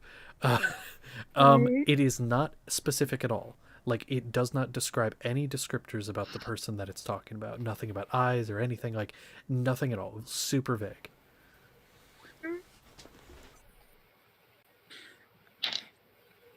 Yeah. We're just gonna stare at it. Like, she's a bit gobsmacked and just looks at everyone like, And, like, again, just to clarify, because I know you were, having technical difficulties. Again, Yes. it is not specific to anyone. So, like, this could be about any one of you. So why am I worried? Well, it's You're because single nobody. and a woman. If Jesus. You know, wow. Wow. Because everyone else here was like, well, it's not going to be me. So it has to be the one over there. What time of day is it? It is like, you guys set out from making camp like a couple hours ago. So it's morning. It's like 11 a.m. When did it say to meet? What? When did it say to meet? It said at dusk. So At sunset. dusk. Okay. Okay. Can I take the thing from Wick again? No, you may not. Okay. We're gonna take the Wick thing from Wick again. Wick is keeping the letter. Give me the freaking letter. I'm not doing shit. One moment, I got the have to journal. go. You want to trade it? You want it, Wick? You want the journal? You want the journal? No, listen, you motherfucker. Just give me the freaking letter so I can put it back in the tree. It's clearly not for us. And if it is, someone has poor taste. I'm not saying Soraya or Kingsley or Dawson are wrong, but we all have our problems and we need to put that back because it's not ours.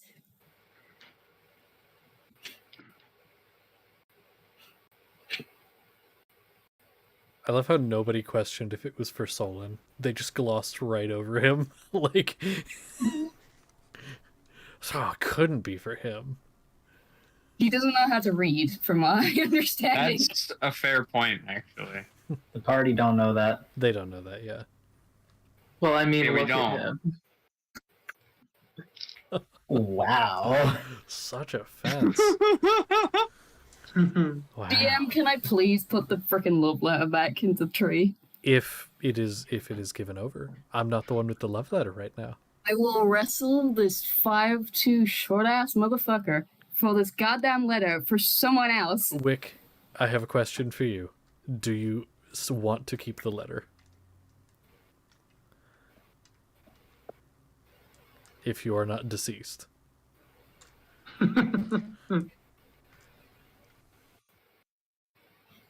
Wick ghost. Ooh. Spooky If you can answer, ghost. I'm taking this. I mean, Please, spirits, reveal to us. here's what I will say. If there You is no want to if keep there is the no letter. response, if there is no response, I will go with their last wishes, which is that it is kept.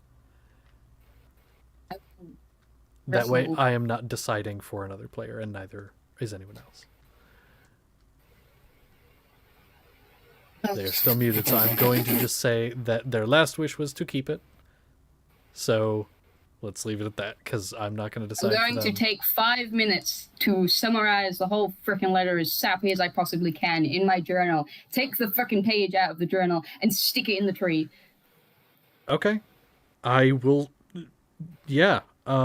So you do so, and you write this, summary of it, and then stick it to the tree. There you go. You put the arrow through it like it was. can't take the arrow because some short mother has taken the entire thing. Well, yeah, and so just the arrow in the tree, and it sticks there, and there you go. So I'm putting the wick in jail as soon as I get the opportunity for Okay. theft, for murder, for I mean, you've going through all the freaking things. I mean, you've done those things too, so that's fair. I have not murdered something yet. Everyone else has taken the last killing shot. I have hurt someone, yes, but I have not murdered. So you're an accomplice to murder, and technically you haven't stolen anything yourself, but you were also an accomplice to theft, which in the eyes of the law Well, is just as am I guilty as the accomplice to person. meth? Yep, Am I meth? to theft. Yeah, because Galliard stole the book, Yeah. Yeah. Fucking. and also an Sorry. accomplice to murder and cannibalism. And that's just talking about Soraya. Yeah, and no but one that's else. for love. Yeah, listen, I'm just making sure. Listen, I'm knocking you off your high horse. Get down there. You can't knock me. I'm taller than Wick. But so you guys find this weird letter. It says to meet on the dune at dusk. Doesn't specify which dune, and like you look around, it's like there's a lot of dunes. them. You're in a desert.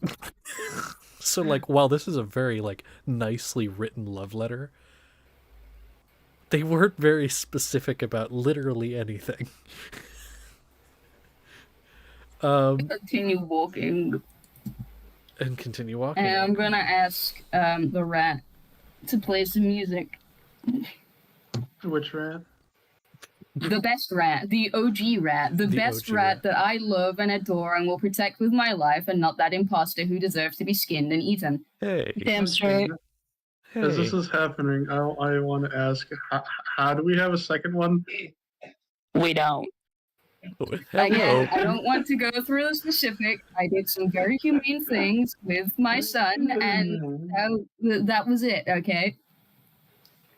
What sort of like things, like magic are we talking about? Are we talking about like Oh, hey, look, You know, the like sun! butcher. And I will keep walking. Galliard's following the entire time. So that, I'm yes, the following sun's you. always there. So Drowning out you just start Galliard's hearing him in your questions with the mind. accordion. Yeah, just There's so hearing many him in your voices in there mind. anyway. You can't Okay. fucking pick out. Hold on. Radioactive purple rat baby, roll me a performance check, please. Oh my. Because this is either going to be amazing or terrible. What song does he want to play? Goodness. Damn it. That is an 11. Can I help him? In Do I have the 11, possibility to help him? how are you helping? I have flute. I will play Okay. along and tune Galliard out. Then in that case, radioactive purple rat baby, roll again, take the higher of the two rolls. Yes. Please, I can get better than a fucking 8. I got a fucking 9. It's a 12. 12. Okay. It's really hard to do so considering like Galliard's talking, other people are kind of talking, looking around, like a lot's going on. And so you're really trying to focus on the playing, but like you're really distracted. And then Zernus chimes in after a second, and Zernus, you're trying as well, but it's just really hard to focus out here while walking with someone on your shoulders. Because Aureli's, as far as I know, still up there. And so you're trying, but like it's hard. I'm struggling to play because I'm trying not to laugh as well. Yeah. So you're doing your best. It's not going. That's what we usually do. That's the party motto. We do our best. Charismatic washouts. We do our best. Yeah. We got to get it for like when we start doing merchandise. Love that. I'm thinking in universe. However, no. I mean, you could sell merchandise in universe. Okay. So you continue on, and as it approaches near the end of the day, quotes, that's great. As it approaches dusk, you getting ready to set up camp and eventually do. But it cannot be Galliard or Zernus, because they did last time. Who wants to take watch? I will. Solon and anyone else? Or just Solon? I can do it. And Aurelie. Okay. Both of you. In the small. Yeah. Both of you or one of you with advantage roll perception. Would you like Alright. advantage in a D4, or would you like me to have advantage in a D4? Before we do watch, is anyone going out to the top of a dune? Because if don't they are, I will mind. join I'm them. curious. Somebody want to go to the Ah. top of a dune? I want to go so see. bad. I kind of want to spy around, see if there's anyone that we can see. So here's what I'll say, because you guys kind of have been setting up in my head, like you find the last marker, stop there.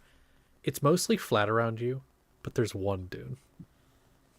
I mean, Dryson, we go up the dune. Okay. Okay, so Let's go. before watch, I know Zernus, Drasen, Radioactive Purple Rat Baby. Anyone else go into the dune? Galliard, I think he said he wanted to. Gal, you want to go? Okay. All right. So those of you that are going to the dune, Sorry, what was that? the dune. Did you want to go and check it out? Because they want to Oh go and yes, check out I the wanted dune. to. Yeah, Dune at dusk. want to get involved in business. I It's not like will as usual. die. Okay. So making your way up, there is a tree, and it looks like it at one point has been struck by lightning. It's cracked down the middle. It's burnt, charred.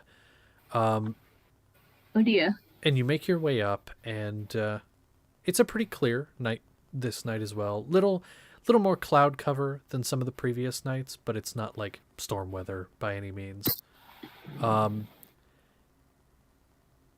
And you get up to the top of the dune, and as you look around, nothing.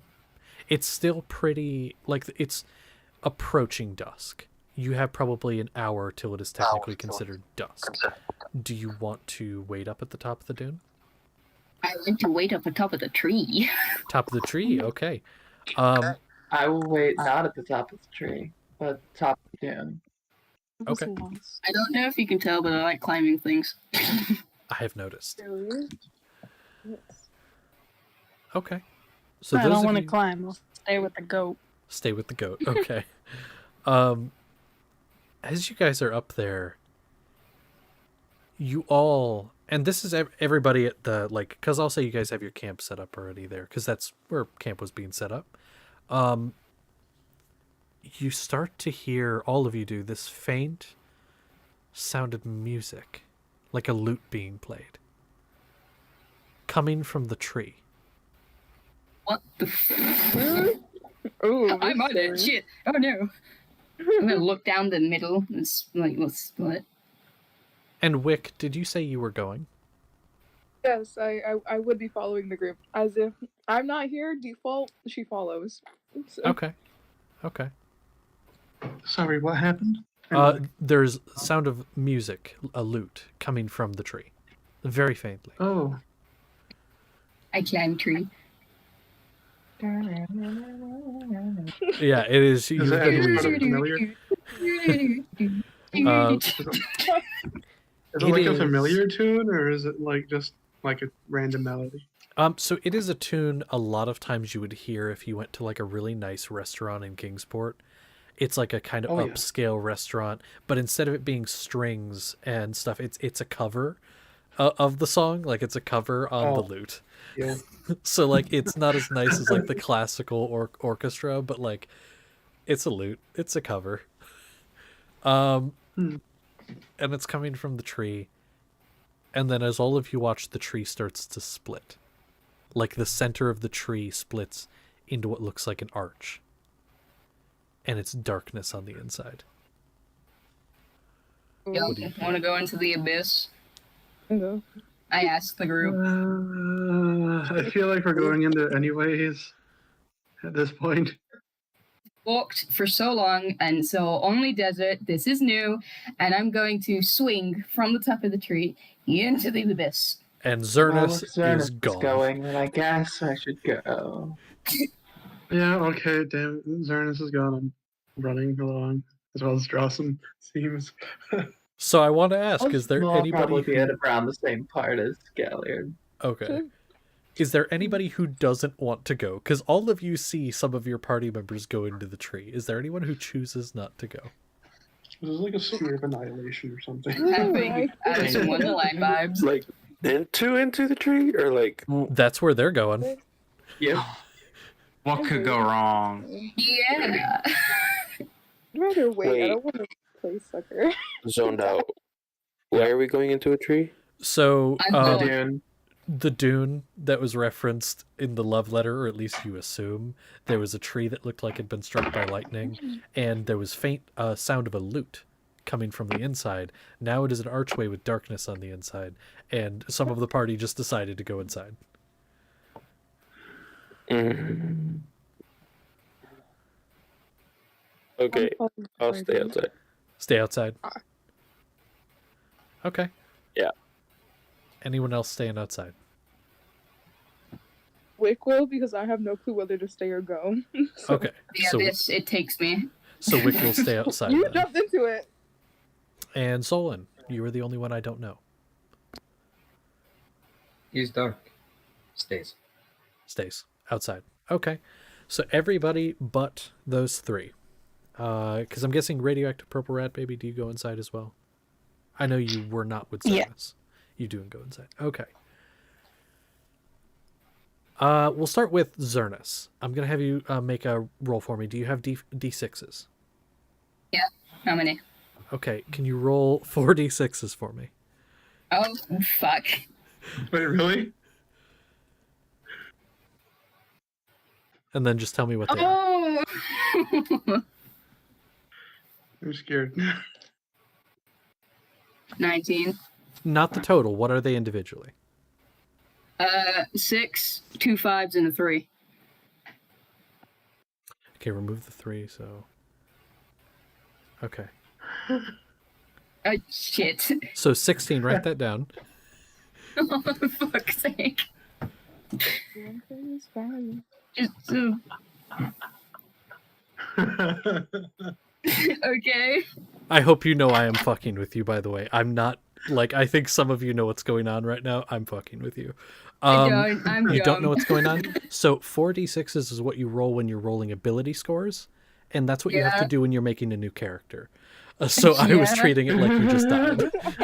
Okay, Yeah. I got it. Yeah, no. I was fucking with Portal you. to hell. Hey, I got 16. That's a good number. But what you do Go see... directly to the plains. I was gonna say that's the Not funniest way I've Pasco. ever had a character die. Literally just, well, I guess there's a tree, let's go in. Just fucking dies.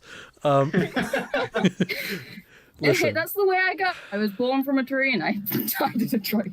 yeah, no, but that is not what happens. What does happen, however, is you find yourself in a very lavish ballroom.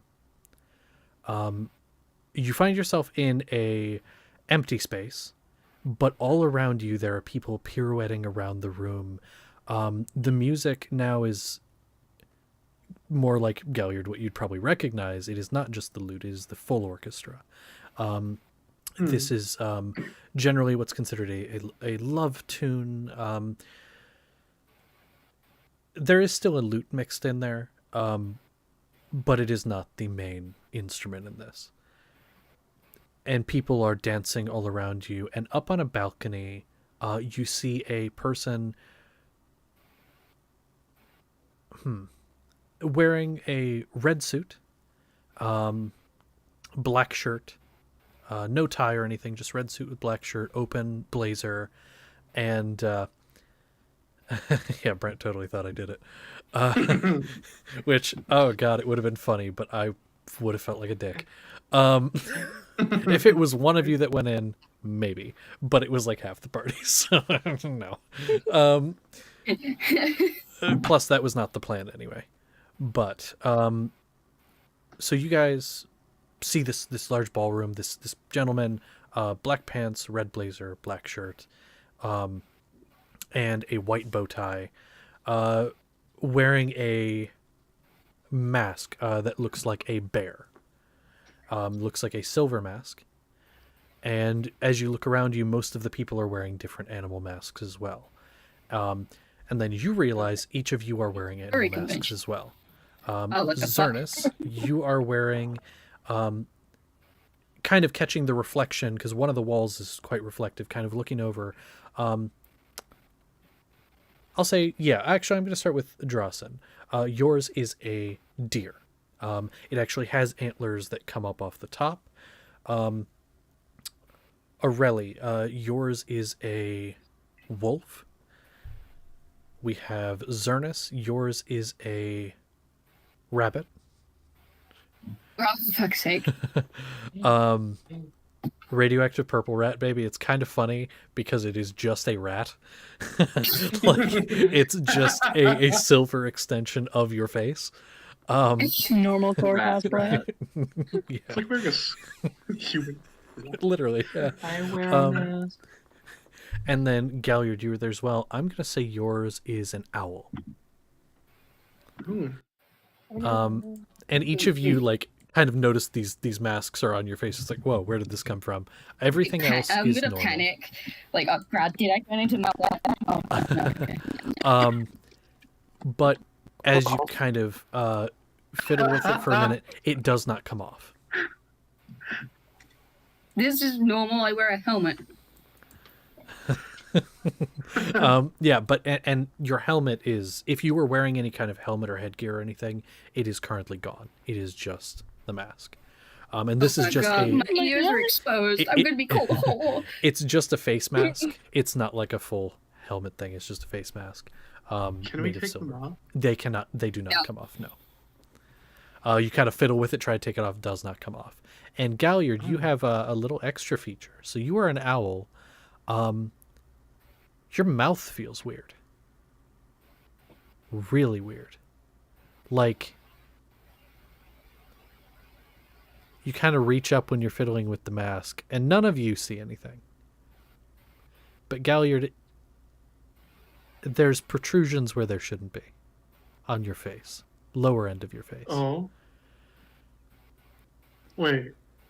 Like no. these raised bumps all over, like large raised bumps that seem to hang down. Oh. And none of you really see anything because it's all beneath the mask. It's all underneath the mask, so you wouldn't really see unless you were like really looking, which none of you really, are right now. But there's dancing all around, and I need those of you that are there to make me a wisdom save. Sorry, charisma save. Against magic? This is against magic, yes.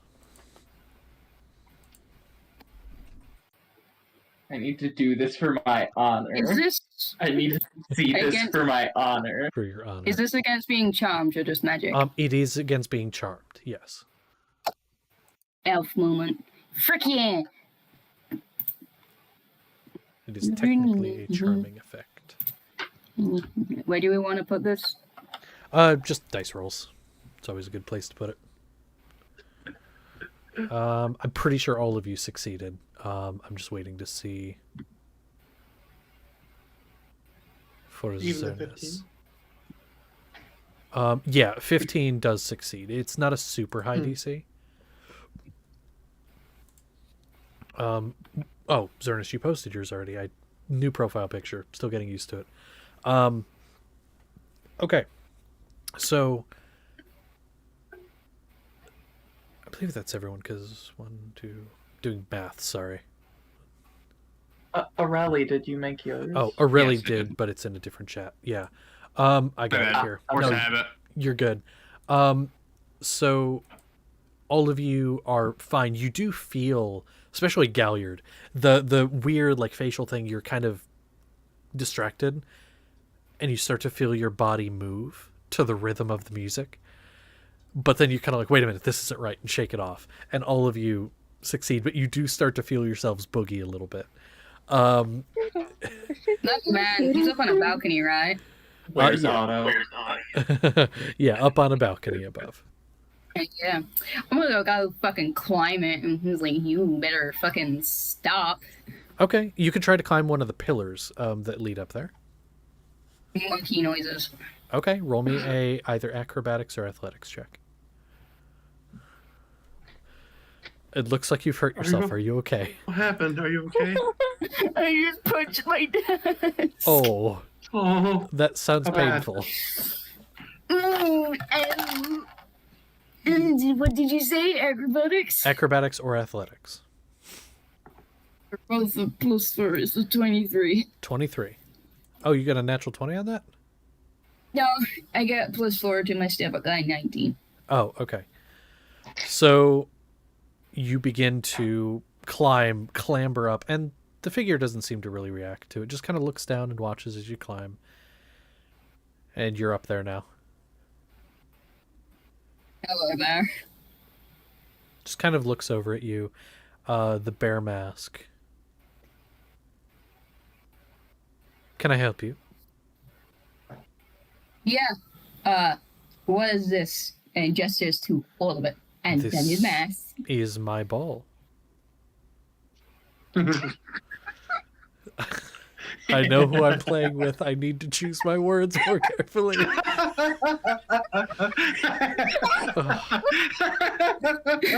are children. Sometimes I have two balls, but this time it's just one. I genuinely almost just like blurted out. Like, don't you have those in your pants? Oh, God. Oh, my God. My gala, is that Annoys me better? that specifically the three of us just started laughing. It's a gala, is that better? Is that sate you better? I just started laughing because you guys did. Oh, don't defend yourself. You were laughing. I was smiling. Uh-huh. God damn it. Ah, I died. My fucking pizza choked me. my God. So what's with the masks? Well, it's just part of the attire we require. Do I have to be a rabbit? It fits you. I wish I was there to witness Do this. I have my armor on at all, or is that being You do. removed as well? All of you still have the same clothes, although they're clean of any dirt or sand or anything. If you're wearing armor of any kind, it is shined to the utmost perfection. You're For very all the presentable. disco ball. Kind of, yes. Did you see his pride is slightly hammered when you say that? As he just stands there. Do you not like it? I'll get used to it. Oh, okay. Well, that's good. Were you the one who wrote the weird letter? Oh, no, that was one of my guests. They're a poet at heart. Which one? Kind of looks over the banister and points over to the side of the room, and you see a person with a mask. It looks like this. It's a human face, the mask is, but it's been incredibly stretched and is at like half an angle, the jaw like over here where the rest of it is over here. That's gonna haunt my dreams. And again, this is just the mask. Okay, and why did he fire it just in the middle of the desert? Well, who was it for? As far as I know, that one's a bit disturbed. Not really for anyone in particular, just for the fun of it. I'm gonna lean over the balcony, like, and just yell at Wick, "He's perfect for you!" Wick, Wick- you do not hear Wick's anything not because here. you're not there. You don't hear anything. Damn it. Yeah, I can't hear. Yeah, I'm. Oh, I'm playing I just Uno. looked and I was like, coward. She can come in. Oh, To answer I'm the a smart thinker. to answer the question though that actually Wick posted, if you guys want to play Uno, you can definitely play Uno. Or as Yeah! hold on, wait, give me a second. Hold on. Wait, no. Ooh. Was it King's Mercy or No. for something close to the. It's a game called Air, which is Elvish for one.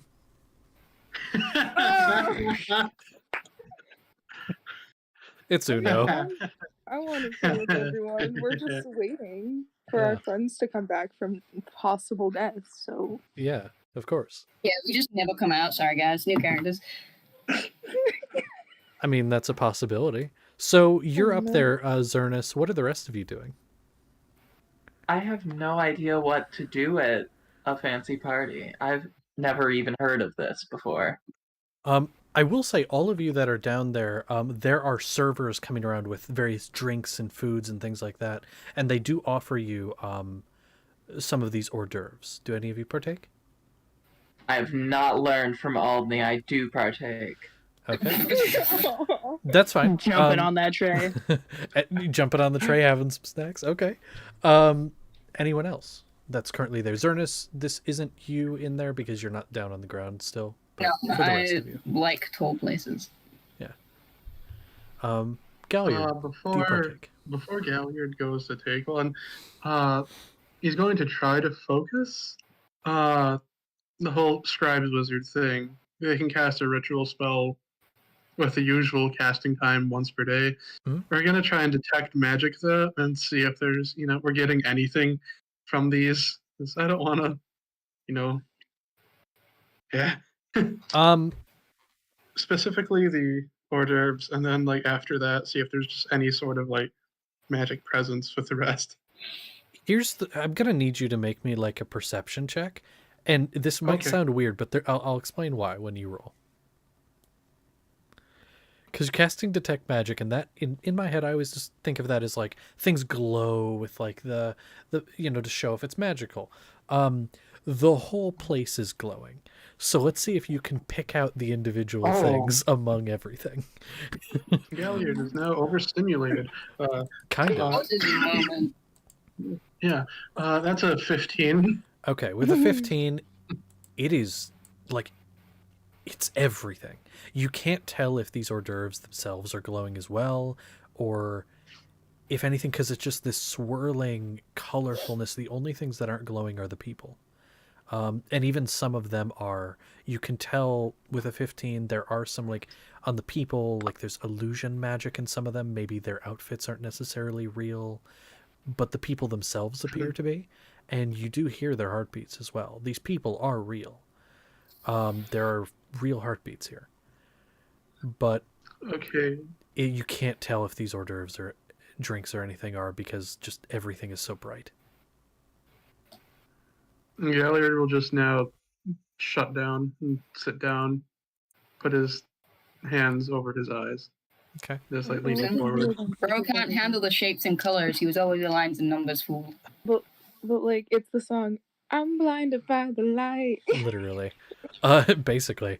And Galliard, as you kind of shut down a little bit, the person's like, "Oh, here, have an hors d'oeuvre. We have these crackers with cheese and meat. We have some caviar on this one." Reaches out a handful. He doesn't even care about all the etiquette he's supposed to do. Handful. I don't care. I'm taking it. Okay. It's holding it before eating. Okay. But you Kind do of just playing with it, feel how it feels in my hands. feels like crackers, cheese, meat. There is some caviar, so you do get a little bit of that on your hand. But Here's the caviar. Then eat. it's very good. Do you eat it? If one would say it is the good kush. It is the good. It is not from the dollar store. Aurelie, what about you? Just gonna watch. This is a bit jarring that this is just in the middle of nowhere in a tree. That's now in a desert with an arrow and a letter, and he's just very confused. I want to make a point for you, Aurelie, here. You've never seen anything like this before. This is so strange, so outlandish. Never seen anything like this before.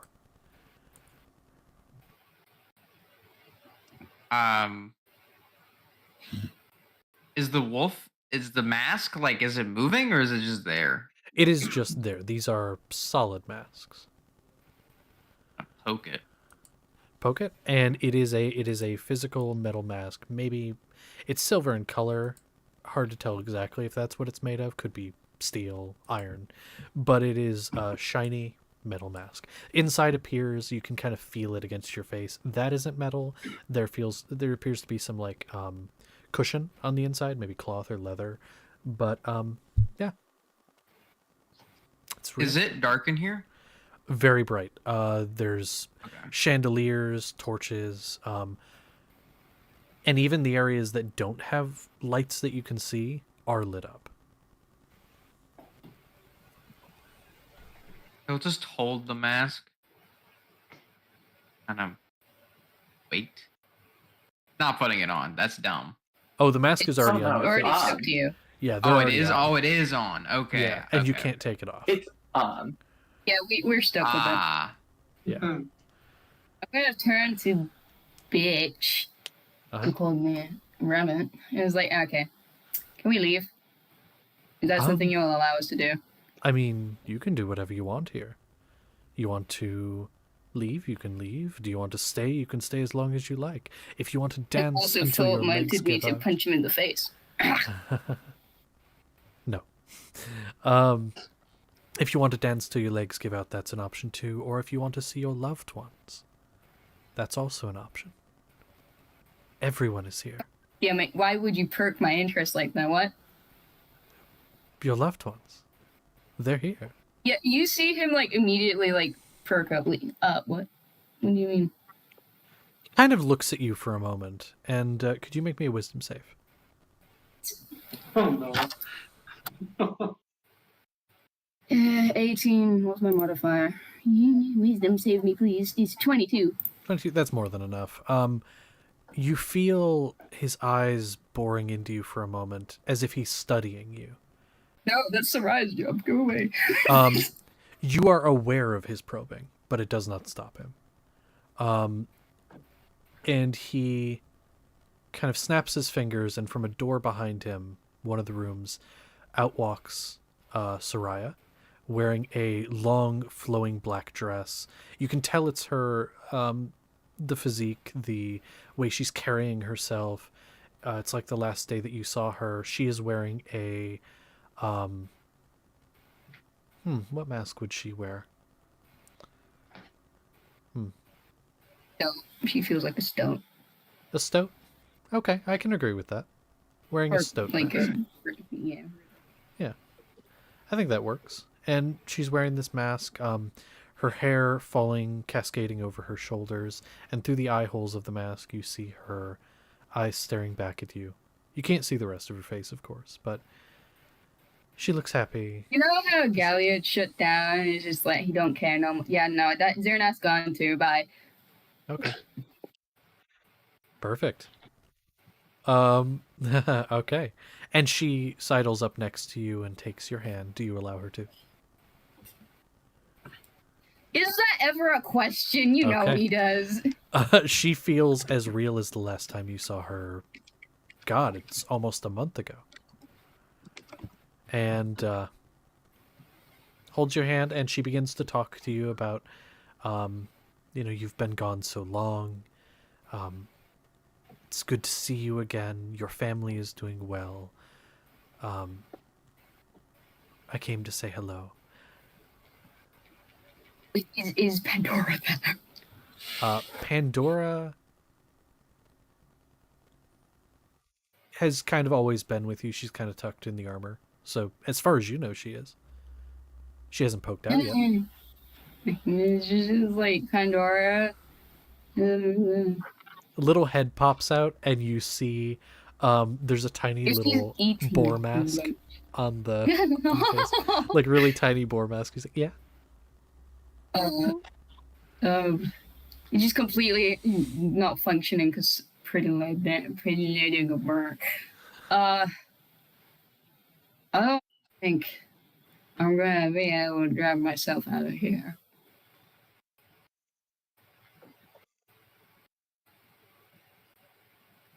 She kind of flies out from between the armor, the plates, and just kind of looks around, feels the face and the mask there. Huh. I'm gonna go look around. You stay here.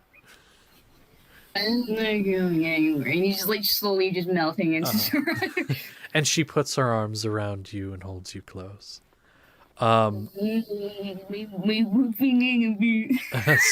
Yes. And you see the host with the bear mask just kind of sipping from a glass of champagne, kneels back on the railing and watches the rest of the party. Now, Galliard took some, Rat Baby took some, Drossen took some. Aurelie, what about you? You are offered food. Do you take any? What kind of food is it again, or is it just like various party foods? There are some like what do you call it? Card party sandwiches. There's like various other like cracker hors d'oeuvre type things. Some finer with like caviar and things like that, and some a little bit more rustic. Various different types of finger foods. Drinks as well. their pudding? There is pudding. There are various different kinds of puddings. They're like small things of them. There's not like big bowls of it, but there's little like single serve type things of pudding. Then yeah, because we had some at the village, and he's never seen it before, so try it. Might as well while he's here. Okay. I need all of you that have eaten. There it is. Yeah, to make a wisdom save with disadvantage.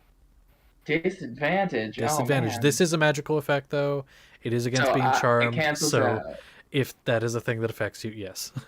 Ooh, it's still not good. Wow. Oh, boy. Wisdom is my weakest save, after all. Why is it now? This is the greatest. And then don't forget to post them in dice rolls so I can go through them real quick. Okay. Okay. That's with disadvantage. And then Aurelie, what did you get?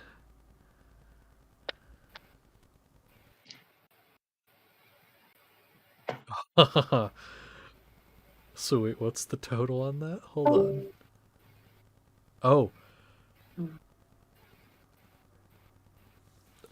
Okay. Okay. Hold So on. I am going to announce that just because that is a thing you can do.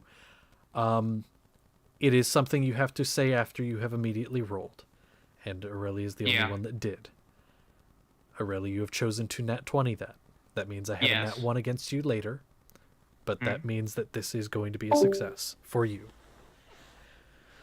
For the so rest... it overrides disadvantage completely. I thought I was going to get the 7. Oh, actually... Sorry, it was disadvantage, and you don't have anything against that, huh? That's, So wait, what is the total on that? Because you're actually 17. right. You can only change 17. one roll to a net 20. 17. That is still a success. That is still a success. Although I'm glad you brought that up because it does not override disadvantage. Okay. So, not a net 20, but it does still succeed. However, the DC on this was 16. So, Aurelie is the only person that succeeds. All of you that ate, Aurelie, for this description, you are included in this. All of you that eat start to just feel your mind become muddled, and you kind of begin to sway with the music a little bit. All of your worries melt away. Drossen, you know Kingsley's going to be okay. He's here with you. And you swear you see him across the room, too. And it's just... There's this wave of relief and good emotions and happiness. It's good. All of it is good. And you... Shit, I went to the wrong chat. Oops. There we go. Drossen, you just feel... You feel okay. You feel safe. You don't want to leave. It's scary outside. It's dangerous. The bad things. But in here, it's good. Galliard, you start to feel your mind get clouded, and all of the research you've done whether stargazing or book reading, you know that here you can find the answers you want. That here you can do all that and relax too. At the same time, you can relax. You can be with people who are like-minded, who care, who love, intellectually and otherwise.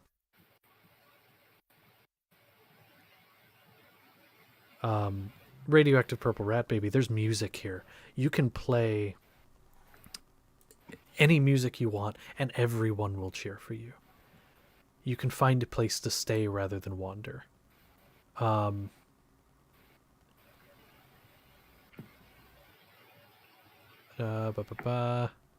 can't. Sorry, I just looked at the chat. All of you see here any family that you still have, any friends that you have back home or anywhere, those you care about and would want to see. None that would cause any kind of grief. And any that might cause grief of any kind. Let's say Galliard, you for example. Your father. Father says he's proud of what you've done. How far you've come, all of the stuff you've done. Oh, now I know it's an illusion. But like all of it is just the most perfect thing it could be. Aurelie, you start to feel this too, and you look up, and there's a glass ceiling, and you see the sky, the stars above, and you see a form descending from the stars. You see a face, a woman's face, looking down to you. And this feeling of elation and joy begins to overwhelm you for a moment. But then you remind yourself that's not real. That couldn't be real. Can I do something Go really ahead. fucked up? Sure. Is anyone in this room with me? You are in the middle of a ballroom. There are so many people. Including the rest of the party members, although they, I will say, look a bit distracted. Without hesitation, because he sees it as mockery, he is going to stab the person, whatever it is. If it's real or not real, we'll find out. It descends towards you, stabbing the visage of the... Yes, no, like, okay, so let me describe it better. He'll come down, he'll play along, he'll embrace it, and then just straight through the heart. Okay. Comes down, this smile. It's been so long. And then you stab. And there's a pause, and the body goes limp. And you just hear a little bit of a giggle in your ear as the body turns to dust.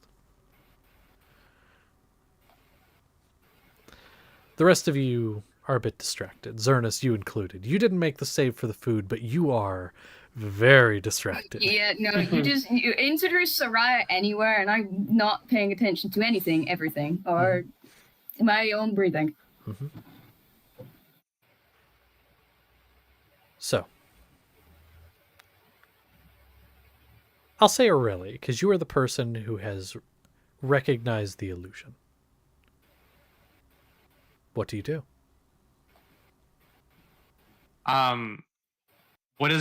So we're all, just to clarify, we are all in the same room. I'm within range of everybody. All in the same room. It's a large ballroom. The only person of the party who went in to the tree that is not like on the same bottom floor as you is Zernus, who you would have seen climbed up to the balcony, and you would see now is embracing Soraya. Okay.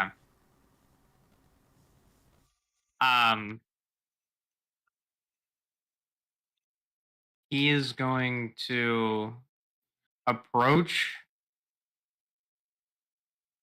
not kind of, I want to say kind of being nosy, like not trying to sneak, being like, what's going on over here sort of thing, and see if I get noticed at all. Because this could be one of those things where it's just like, they don't see me anymore.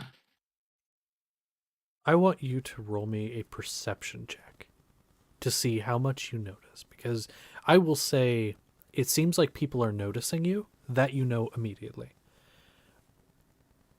but I want to see if you notice Okay. something. So yes, what would be that perception rule? Oh, you're looking at 25? 25, okay. With the 25, you look around. Every person that is not directly interacting with one of your party members is staring directly at you. Now, I want to really quickly hop out to the group that is not in the tree. After the rest of your party went into the tree closed. The tree is still there, but it looks as it did before. The doorway is gone. So Solon, Maldet, and Wick, you guys being out there, you see the door close. For you guys in the tree, you've been in there maybe a matter of minutes, maybe 5 minutes. For those of you outside, it's been 2 hours. Aw. Do you guys continue to wait? 2 hours, I mean, not super long, but I'll say 10. It's been 10 minutes. I'll say that. For those of you inside, for those of you outside, 2 hours. Makes math easier. Solon's definitely become a bit concerned for Okay. new friends. Wick is skeptical, but is preparing. Like, okay. Okay. Just a little skeptical, but not really doing anything yet. Okay. Then I will check in with you guys in a little bit.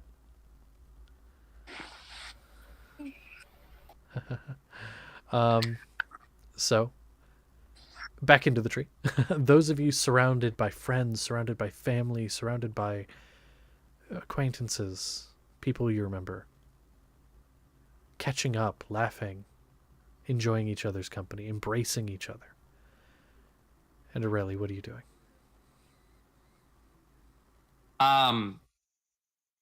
These things, because I don't think they're people that are looking at me. Do they look like they're moving towards me, or is it like a weeping angel sort of thing? I look away, they get closer. It's funny as that is. Kind of neither. They are not coming closer to you at all. They are staying exactly where they were, walking around as they were before, acting normal, except for the fact that they are not taking their eyes off you. Okay. Can I insight their expressions, or is are there any expressions that I could insight? Go ahead and roll a insight check. Okay.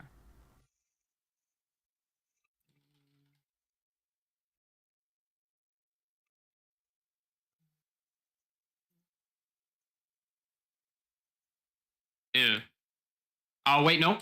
I'm a halfling. Give me a second. Oh, yep, because you can do that. 14. 14. As far as you can tell, it's generally blank expressions. There doesn't seem to be any real expression at all.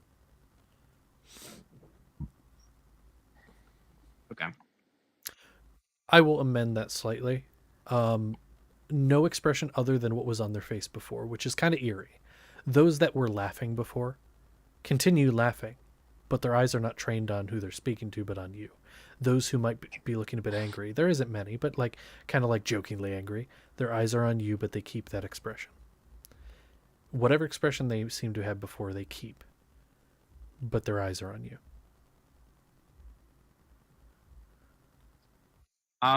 Okay. I am going to grab.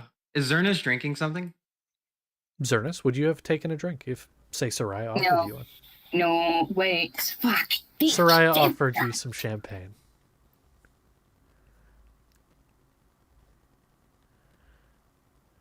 I really. Oh boy. Yeah, I'm gonna take out. No, he does not, because he doesn't like champagne or Okay. the fizzy alcohols. What do you Okay. like?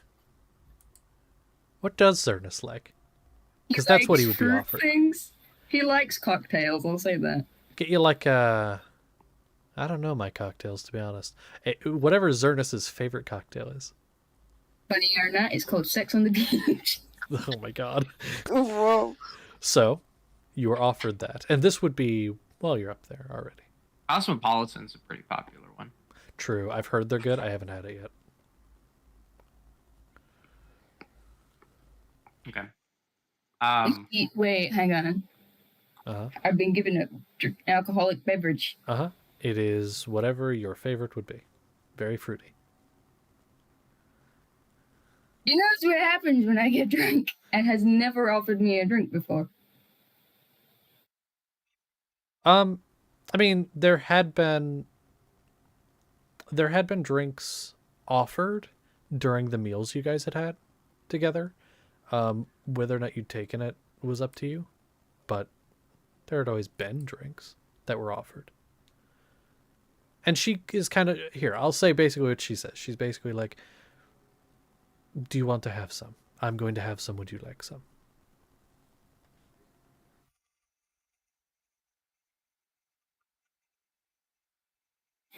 Aurelie, can you hear what I'm saying? Can you hear this conversation? I'm right there. So I think maybe. Would you have gone up to the balcony?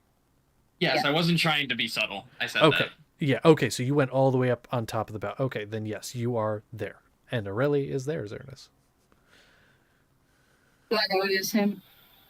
Yes, because you are not under any kind of control. You succeeded your check before, which was for them probing into your mind to find information about you.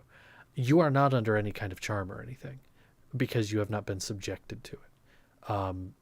You are simply just by your own accord and your own willpower, you are with Soraya.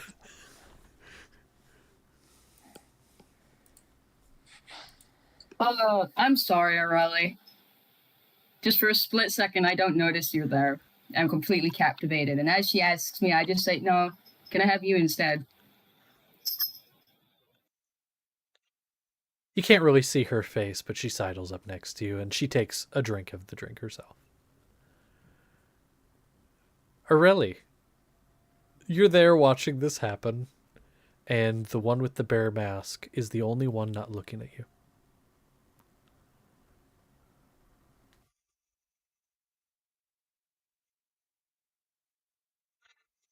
So what do the Can I make a medicine check? A medicine check on what, and what are you trying to get? Sorry, I don't want to try to restrict you. I am trying to determine if this is an actual person or not, since it's the only one that is not looking at me. With a medicine check, how are you going about this? Because that might not be the right check to make. Yeah, whatever you think. I'm just trying to look at their body, their posture, their movements, because everyone else looks a bit off and alien. I want to see if there's actually like some semblance of life to this. If it could be real. I don't know. Mm-hmm. Go ahead for me, because this person, you're trying to kind of read body language and things. Go ahead and make an insight check. I think that'd be most applicable, because like a medicine check would be like getting up to them, feeling their body, and I don't think you want to do that. Yeah, that would be weird. On 20. Okay.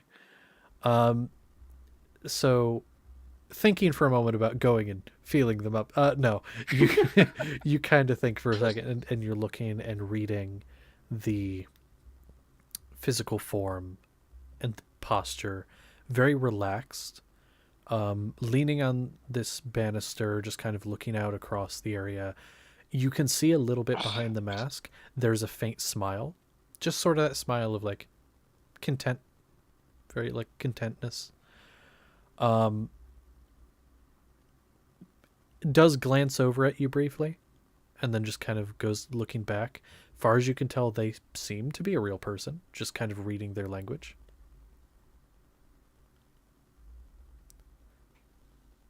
And they, I will say, getting a closer look at them, they appear some form of elf.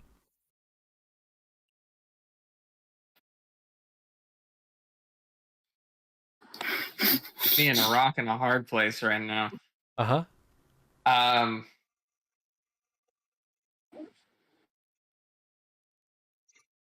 Ernest? Are you feeling okay?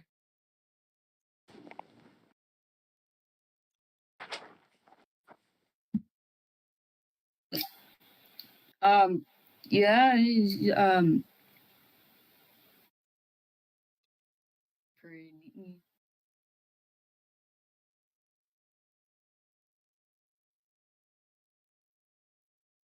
I can't remember the last time that you smiled for longer than a couple seconds.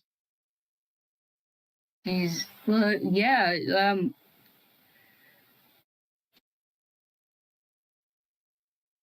Where's Pandora? Make me a perception check. I don't have my helmet. I don't have to take that from you. Yay! That is no true. way, I'm wearing a mask. Fuck. Well, I'm not going to restrict you in that. I haven't been restricting anyone else. Yay! 18. 18. Looking around, you see Pandora kind of looking around, flying around, keeping it, like, kind of glancing over at you every once in a while. But you see a bunch of other fairies flying around Pandora. They seem to be chatting. And Pandora looks happy.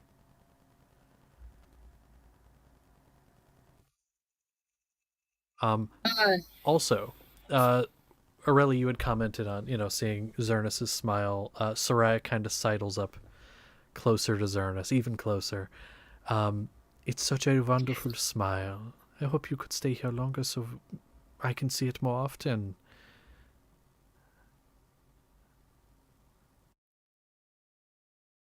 Fine. He just melts. He just, like, kind of leans his head on her.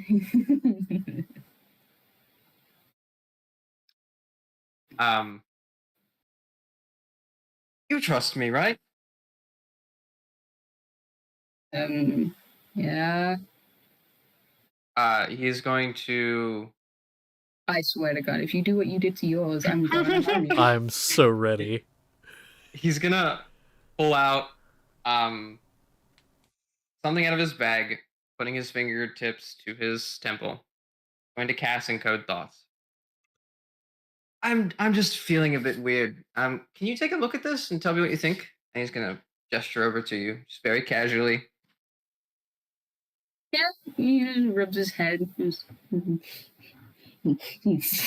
Not now, love. And then, can I eat it? Am I allowed to eat it? Yeah, it just has to enter your body somehow. Sure. ADHD. And so you eat it. And what did you put in the encode thoughts, really? Specifically the feeling of it trying to get into my head, which I think is familiar to you. Then the feeling of realization that this wasn't real, and then exactly what happened after I stabbed Aurelios. Okay. His smile fades. And he kind of slowly turns his head to you. It's not real. I just want to smile a bit longer than I have for the past month. The man with the mask, bear mask, kind of comes a little bit closer. Well, you could smile for long as you like. You just have to let yourself go. After being told that a rabbit mask suits me, I don't think so. Well, I think you think the rabbit mask suits you as well, and you love this place so much you'd like to stay here for as long as possible. I need you to make a wisdom save casting Modify Memory. Can I give her, or can I give him resistance? Is that a charmed effect? I believe so. Hold on. If you're fighting the creature, you're technically not. It is charmed, so yes, it is a charm effect. I don't think you need to help me. Oh. Okay. This is a natural 20. Okay. Elf can't really be seduced. Jeez. So what did you say? Wisdom save. It's a 24. A wisdom save. Okay. You feel these words. Yes. There's a 26 hit. Allow me to give my description first, pardon my job, and then we will get to that. You feel the words start to worm their way into your mind, and you start to believe the things. Yes, this suits me. This place is nice. This place is good. But then you look back to Soraya's face, and something's wrong. It's not just the mask in the way, but even the color of the eyes through the holes. It's just a little bit off. 26 does hit. I just fucking sucker punch him in the face. Okay. As you punch the face, the mask from him comes off. And what looks back at you, which it's, what's your plus to your strength? Because that'd be the damage taken. Because it'd be 1 plus that. It's 5, and my modifier is +4, because... Okay. So 5 total. And so punch, 5 damage, and mask comes off. Just looks back at you. The jaw is gone. The bottom jaw is entirely gone. Yet a voice still emanates from the throat. The face is pockmarked with boils and scabs, and it's just terrible. One of the eyes is milky white. And it's strange because the sides of the face are really what you had seen at the side profile, and Zernus as well. Pristine around where the mask was. Perfect. But once you get to where the mask was, it's monstrous. It is grotesque. It's just wrong. The bones in the face aren't quite where they should be, and it's just strange looking. What did you go and do that for? I'm giving you everything you could ever want. No, you're not. You're giving an illusion. I know where everything I want is, and it's not here. In the middle of some fucking desert, in the middle of some fucking tree. Does it matter if it's an illusion if it feels real to you?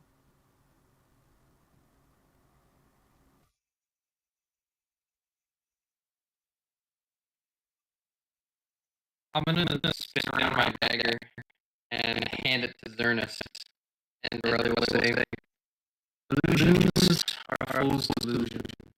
Do what you will. I'm gonna go wake up the others."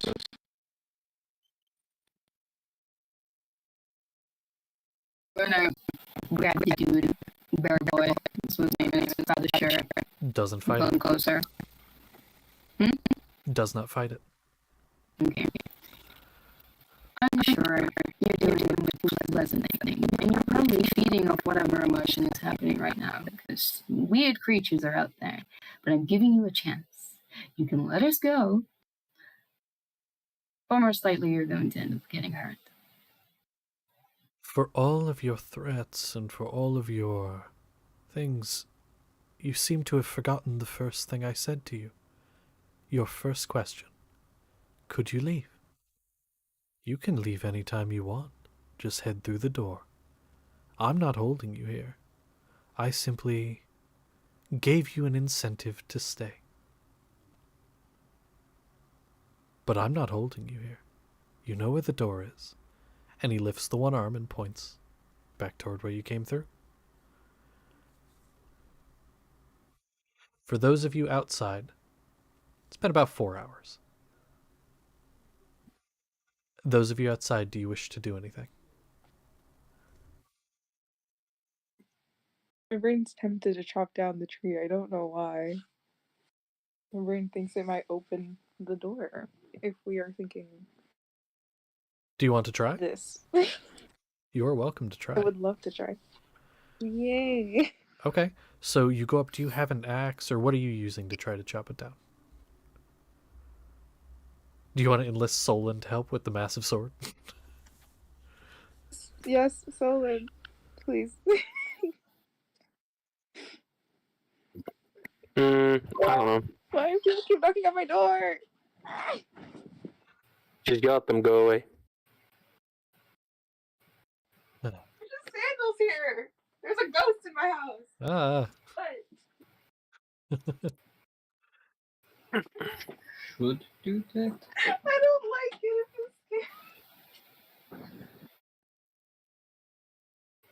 I would love so.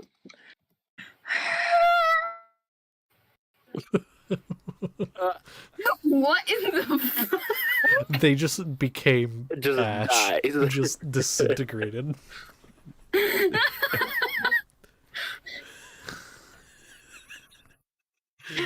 What it sounds like when you're trying to fall asleep and their body does the falling thing.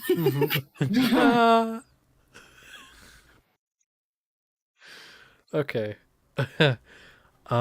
I do. Well, I'm back. you're back. Okay, cool. Yeah. So, you were talking to Solon about tree. Yes.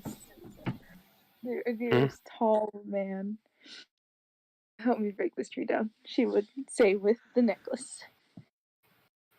Just gonna look at the tree. Looks at Wick. Look at the tree. Give me one moment. Uh-huh. No, also no, and Are you still checking no. how intelligent he is? No, I was looking at spells actually. Oh, okay. He does not have any of what I thought he might have. Yeah. It's He's all got a animal couple things, related. but yeah, it's all animal stuff.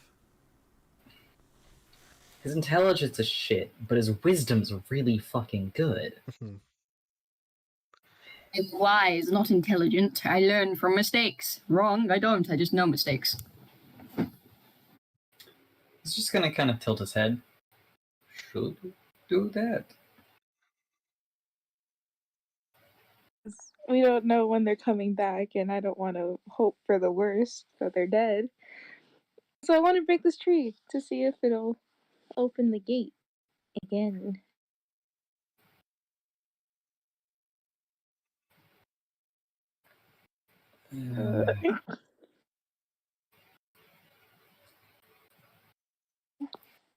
Massive sword.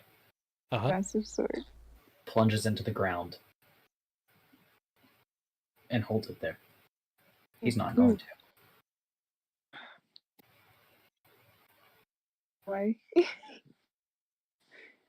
The tree's right there. Solon seems to think this is a bad idea. But he doesn't quite know how to convey such things. I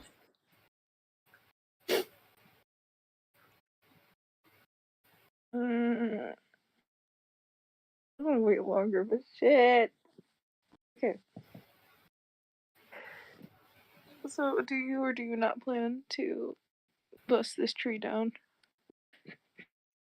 Do not.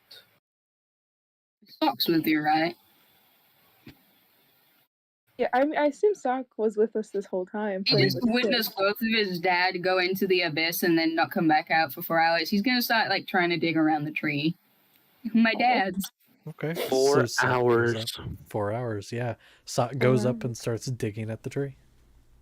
I'm gonna prepare my flamethrower. You know, that's a perfect idea.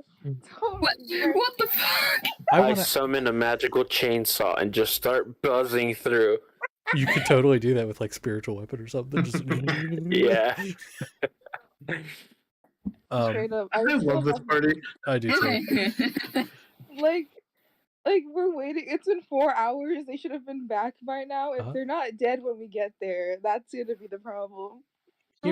Here's, I guess, the big question I have for group outside. How long would you wait before taking action? It's been 4 hours. How long would you wait before doing something? I'm gonna wait. So I'm gonna start like seeing if this is arcane or not.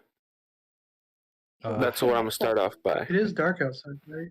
It is dark, It yes. dots It is clear. nighttime. Okay. Yeah, it is now nighttime. Do we wait till the morning or? It is effectively 1 a.m. Because dusk would be 9 p.m. And it's been 4 hours, so it is 1 a.m. Solon's gonna do something that he thinks is smart. Okay. Oh. He's gonna try to knock on it. Like it's a door. Okay. Let's see if it does anything. So you knock where the doorway was, near the split area of the tree. Thunk, thunk, thunk, thunk, thunk, thunk. Nothing. It's tree. And none of you inside hear anything, by the way. Whether that because of the loud music or what you've got going on, don't hear anything. Sadly, Solon did not do anything. This feels too reminiscent of that one Bratz movie I watched when I was little, like straight up the fairy one. I don't know why, but I remember the tree. I've never seen it, so I don't know. Oh, that's a good watch. So I know this isn't the same situation, but this is just giving me the same vibes as the tree in Dominion. Oh, that's completely different. But yeah, I mean trees. Okay. Trees. So I want to try something, seeing if it's in the same plane or not. Sending. And sending, can that go between planes? Well, that's why I was going to see if they receive it, then I know they're still on the same plane. If I get nothing, or, you know, it doesn't grasp what I'm trying to send to, then there's a chance that it won't be a different plane. Allow me to look. 5% chance. Okay. Hold on. I'll go ahead and roll.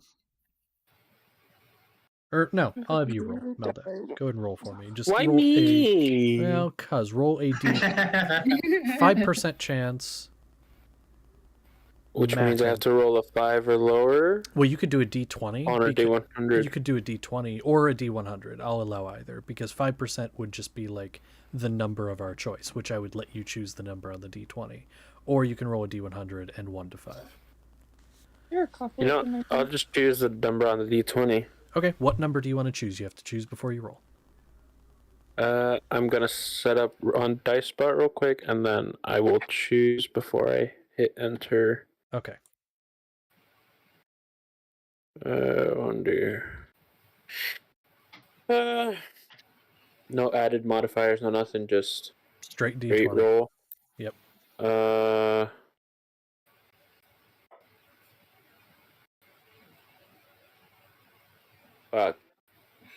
Now, you haven't rolled yet.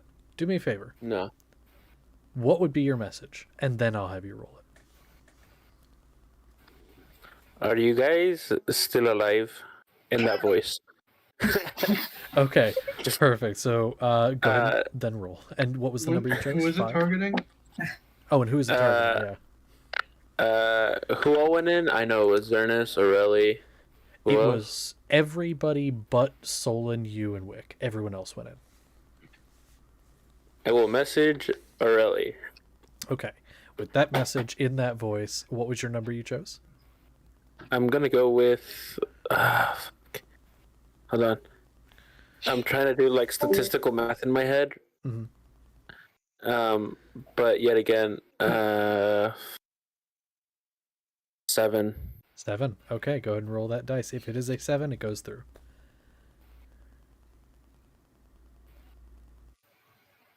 Fuck me. Oh, if it's a 7, it doesn't go through.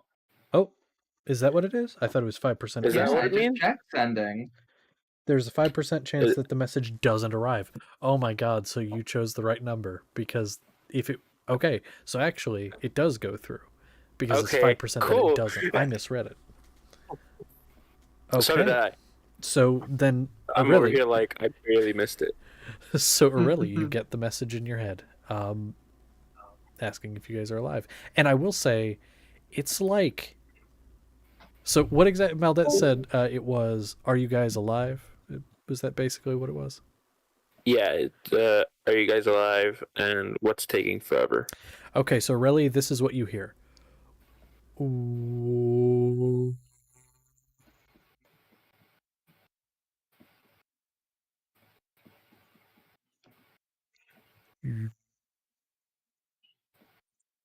Yeah, because you know time dilation, so it's like extended out. Like oh my god. Aureli, this is while you're waking everyone up, and it's just this really like yeah, it's a thing. Oh, wait. But you get the message. You end up kind of figuring out what this is kind of funny. Would it show up in my book before it would finish in my head? It goes like letter. Yeah. letter by letter by letter, but yeah, it keeps going. Eventually you do get it. Okay. But yeah, it does go in the book. Irelia is not going to be as delicate with everyone else as he is with Zernus. So, Okay. if they look like thoroughly entranced, quick jab to the back of the spine, call it a day. It does work. Like immediately. Who would you say you go to first? Let's not traumatize Drawson. Let's go with the rat. Okay, so radioactive purple rat baby. Like I'll say it because you jumped onto a tray, so you've been kind of being carried around this whole time, and you just like are in complete bliss, and then you just get like jabbed at the back really quick, and you're like, wait a minute, what happened? Why do I feel that happy? My character development doesn't allow me to feel that emotion. Yeah, sorry guys. Yeah, but one by one, you do eventually get snapped out of it. And the figures that surrounded all of you are still there. It's just you look at them now and you go, something's off there. The face is different. Or what I can see of the face is different. The body is the wrong height ever so slightly, or wrong build. The voice is different. Like, just things are weird about it. And like Galliard, your thing would have, because I believe detect magic is what, 10 minutes? It's 10 minutes. 10 minutes. It would have dropped by this point, but like on the very tail end of it, yeah, on the very like tail end of it, like there's still physical things, they're still real, but they're wrong.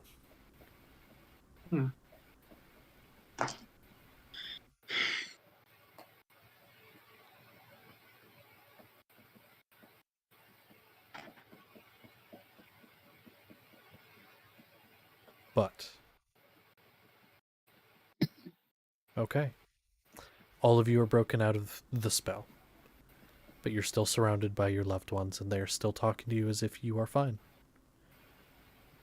for a few seconds, until they just start staring at each of you individually. Drawson, you are surrounded by your old family, Kingsley, and they are all staring at you. Still smiling like they were, but just staring. You have Galliard, your father, your people you've met that were potential colleagues, your mother, your brothers, all of them just staring at you. Yeah. And Zernus, you were up on the banister. What are you doing? I have the dude, right? You have the dude. He is in your grasp, not fighting it.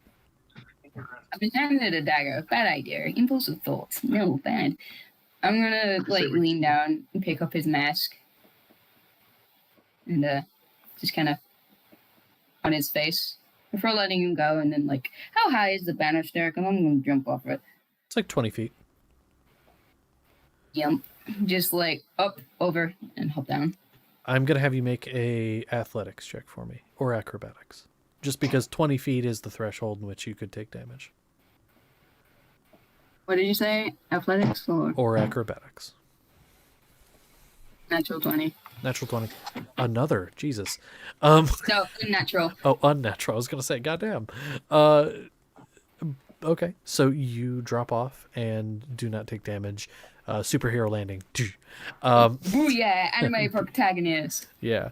I'm gonna walk over to Galliard. And you can tell immediately, no longer the same, the sheen in the eyes, the glazed over expression is gone that everyone seemed to have. Scoop him up over my shoulder. Galliard, you have been scooped by Zernus. Congrats. I know that everyone here is fake. That is not going to stop me from trying to engage in conversation with them still. Okay. Damn. then in that case, they, they stare for a minute, and then you start engaging in conversation. They're like, and so like I was saying, and they just kind of keep going on about whatever they were talking about. Okay. Where's my rat? He's been carrying him around. I need to go fetch him. Radioactive purple rat, baby, I have a question because of something that you said earlier in the chat. You are snapped out of it. Mm-hmm. There's still food in front of you. Food, okay, food is nice and all, but really, how accepting of the idea he is about leaving, I think that was English. It depends on whether or not there could be French people here. Is there French people? He still has a mission. Do you want if you want there to be French people, there's so many French people. There is there's a man there's like a full-on mime, like in the full makeup and everything, the little beret, black and white outfit. There's also just someone with like a baguette, like a whole baguette. It is the most stereotypical French gathering ever. It is like, and they're all around you, following you around. I meant more like in specifics, but this is great. Okay. This is the one. Do me a favor. A very fancy French stereotypes, because I am not. Is there a specific person that I should be thinking of? No, I haven't thought in depth about rat lore. Okay. I need to. I mean, okay. There is one French person, famous French person, that immediately comes to mind for me. No. No, it is not Napoleon Bonaparte. It is hold your horse. Hold the horse. All of the horses in the stable. Hold the baguette. That one. Robespierre, yes. Robespierre! Dude, Gosh, just fucking... Happening. Wait, what? Christ. Yeah, hold on. Wait, who? Okay. Robespierre, the French Revolution guy. No, Maximilian Robespierre, the deputy at the French Wait, does Estates that General. imply that radioactive purple rat baby knows Robespierre? I mean, it was from May 6th, 1758 was when he was born. You were there when he was born. Yeah. I don't know anything about France. I just They wanna existed traumatize in my like rat the with old 1300s. family. Yeah, no, like, I don't know necessarily that you know this guy, but like, okay, for those of you that don't pretty know famous. anything, for those of you that don't know anything about Robespierre, died at the guillotine, apparently was 5'3", and is best known for the Reign of Terror, which, because he's the guy that, like, when they used the guillotines to cut people's heads off, he was like one of the people that headed that. He like cut people's heads off, and then he got his head cut off. Yeah. Oh, God. Yeah, In terms Robespierre. of Bill Word's history of the entire world, I guess. Exactly. Which, if you haven't seen that, go watch. It's great. You can make a religion out. No, don't. To go. So let me get this straight. There is a small purple rat being followed by very odd-sounding people, and a 5'3" general-looking man who is kind of important. Kind of just wearing a suit, got like the powdered wig on, and every once in a while, like when he laughs, he tilts his head back, and you watch the neck come open because the head was cut off, so it like tilts back, and you can see the inside of the throat. Okay, And then so it snaps back in like place. French laughter, that's just gonna haunt my nightmares. And it's like choking sound. I would like to like pinch the scruff of his radioactive purple rat's baby's neck and just. And then you just hear, "Where are you going? We will have the conversation." In French. I don't know how to say that in French. I went from loving the French and learning all about them to hating them. This is why I wish I had Fireball. Unhappy. Just a room full of French people.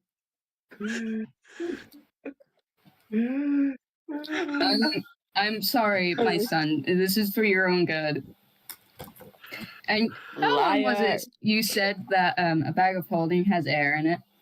It has like a few minutes of air. It has a few minutes of air, but then We're trying to whatever's in kill there our would son. begin to suffocate. There's no so like fucking way. 5 minutes. It has like a, I think it's 10 minutes of air, but I'd have to look it up. Well, I'm sorry. Get in the bag of holding. Hold on, I gotta do my research. Get back. Kind of wish we went as well. This is fun sound adventure. You have do you have the rip-off radioactive rat baby? Okay. Yeah, I have to take care of Sock, Tick, and then I'm gonna call him Rat Junior. You're looking up and all the animals have been left. Yeah, look after I would It's like. about 10 minutes. It has 10 minutes of air. Worry me. Are you doing it? And does radioactive purple rat baby fight it? Does he have any words to say to me about why it's Crisco? Are you about to shove him in there? Yeah, I'm putting my shoulder and balancing it, just like What do you think of mom? Kill yourself. Okay. So, the radioactive purple rat baby, make me a either acrobatics or athletics check. Zernus, I'm gonna fail either. what is your plus to athletics, Zernus? +4. +4, so I'm going to say DC's 14. Oh, well, I straight rolled that, so. Okay. What was it? I got a 14 on the die. I haven't added anything, but I guess I don't really need to. Okay. Well, then, yeah, you kind of wiggle as you're about to get put in the bag, and you're like, not getting put in the bag, and just wiggle out, and like, you end up falling to the ground, which you're fine. You like hit the ground. It's like a, and then one of the, and then Robespierre comes up. It's like, no, and just like, like shields you with his body. Doesn't like pick you up, but it's like, no. Okay. A new added hate list, French people. Give me my son. I mean, you were trying to shove the rat in the bag. The son, this is for your own so good. much We need to trust leave. for all I'm gonna creatures try and two-legged, catch and him. you threw it away. I wish. I'm gonna start chasing the rat or fucking throwing people who get in my way. Get away from me! And so the rest of you that are currently in there see Zernus chasing radioactive purple rat baby, which is kind of comical because Can I get down? it's a rat. No, you're on my shoulder. I mean, you can. You could like, I mean, you could get down, I guess. My legs are kicking off. This feels like Tom and Jerry for real. I love I don't how want to like, be chasing French people. no, the French people are chasing you. You're chasing a rat. The worst nightmare. Someone take a picture. I want to laugh at this when I get the chance. That's great. What the fuck is going on? I need the rat. I've been in here 7 years. I'm back in the fucking building. For those of you that are outside, it has been 5 hours. How long is this going to An take? hour has passed since last time. Too long. Wait, no. Do any of you outside do anything? An extra hour's passed. I'll keep checking in every hour. I'm preparing a flamethrower to burn this tree. Okay. Okay. I want to inspect it. Is the tree itself magical? How are you just going up and like touching, inspecting it? Yeah, like trying to see if I see any runes. You know. Go ahead and make me I'll a have detect Arcana or investigation check. I will allow either. Let's go with investigation. That is I lost my D4. I'm scared. That's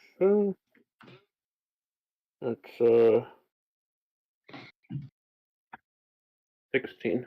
Ow. Just hit my foot. Yeah. 16. Looking at the tree, you don't see anything of the sort. You were kind of going up expecting something like that. You look kind of in the area directly where the portal opened. The problem is that's where majority of the scarring and torching of this tree from whatever lightning struck it at one point is. And so you don't really see anything in that area because it's all just blackened. But you don't, as far as you can tell, you don't see anything like what you're looking for.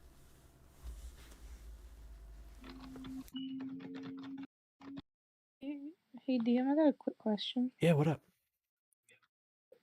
Oh, do I still have that letter that was on the tree earlier, or the other tree? Yes. Since you were having technical difficulties at the time, I said you still have it, yes. Yes. Could I use it to see if, like, it would open the thing? Like, I don't know. Like, connection to the person inside. I wouldn't know, of course. I'm just No. paper to the tree. Just kind of place it against the tree? Yeah. Nothing happens just placing it against the tree. I feel silly, but okay. I mean, it's a good idea, something with the letter. Definitely a good idea. But just placing it against the tree doesn't seem to do anything. Read it out. Okay.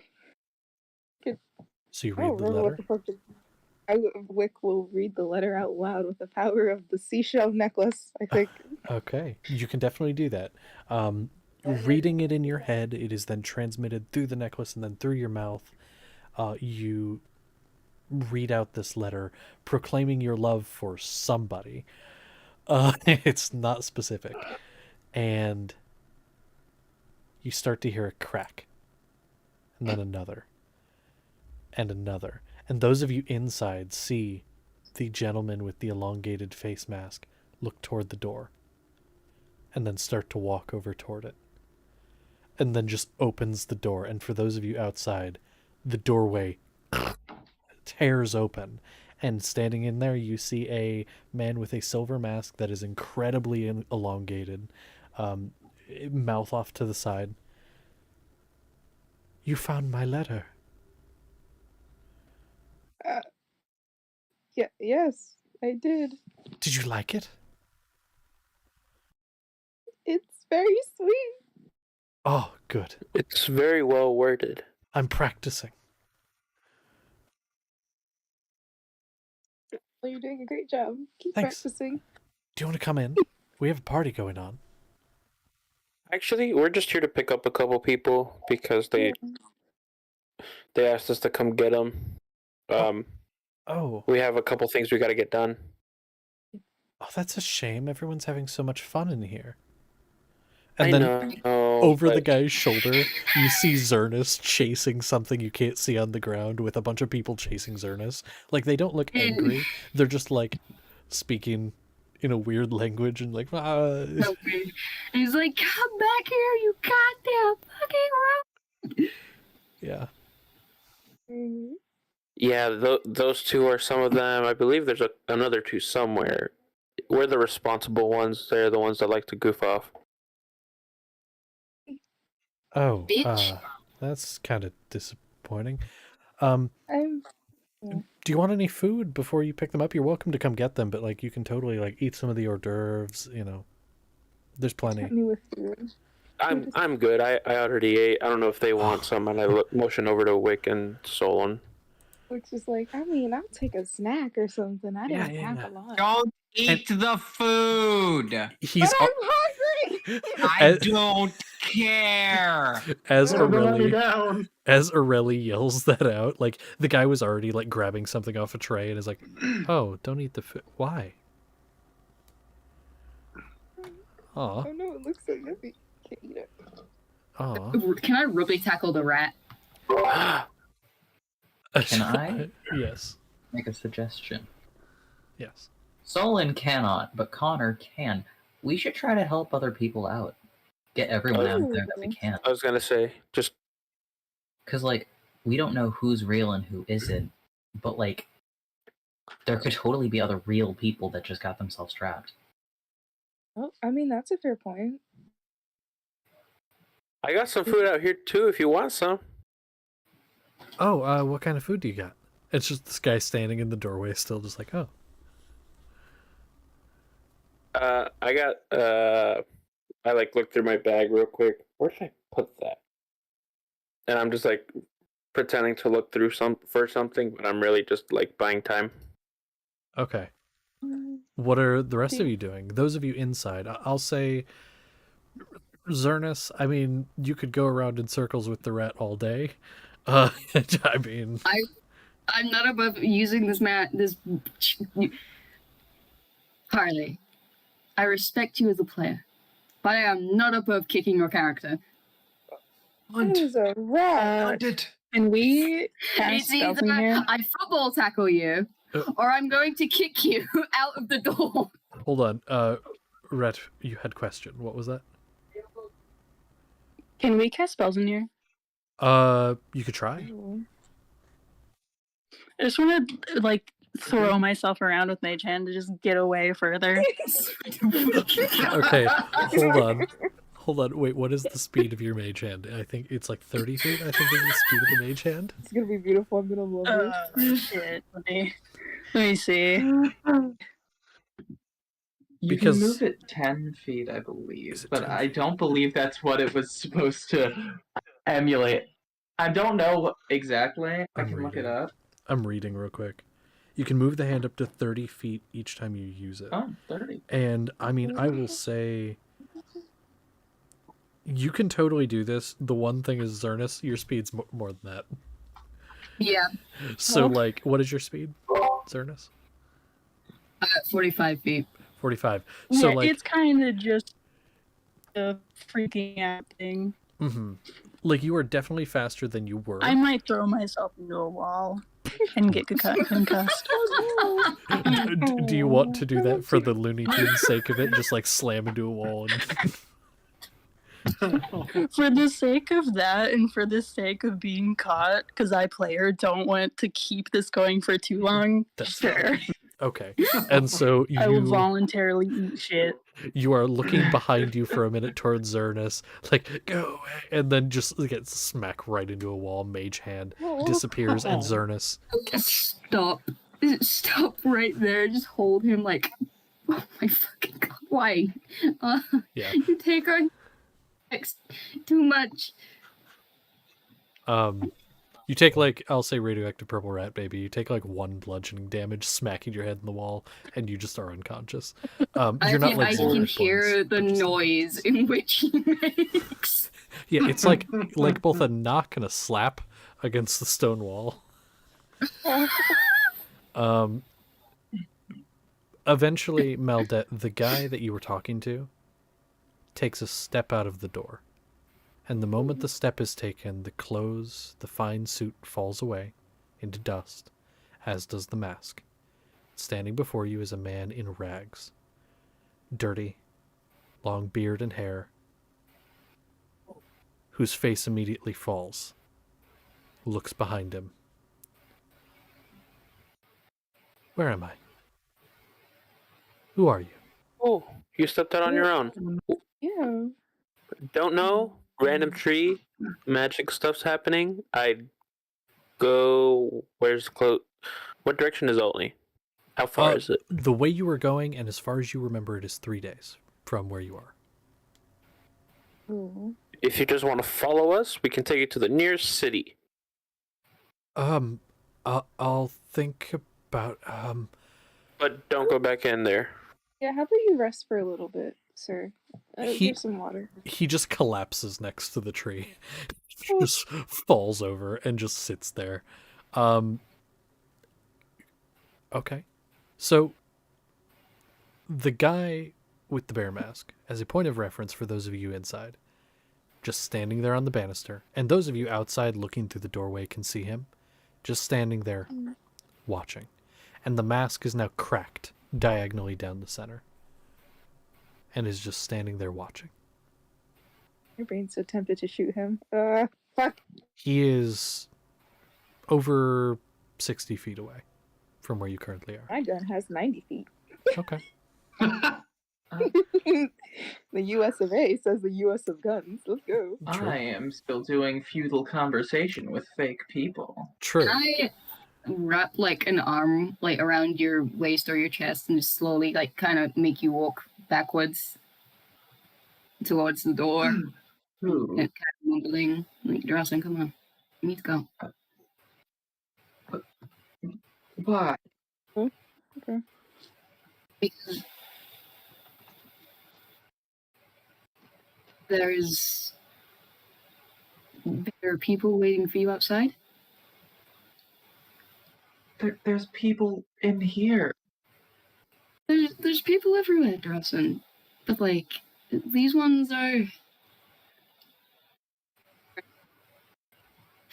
I don't want to hurt his poor little soul. Please don't make me do it. You have to. There's your Mundungus. Mundungus, he misses you. Hey, Josh. Yes. Seeing Zernus' struggle, Solon is going to walk in towards Drasan and Zernus. Okay. I did make a. Bro doesn't even crouch, he just walks through and makes a doorway shaped in him. I will say, Solon, as you walk in, people immediately start to flood you. Elfir, people you knew from back home, even the leader of your town is there, telling you to come back.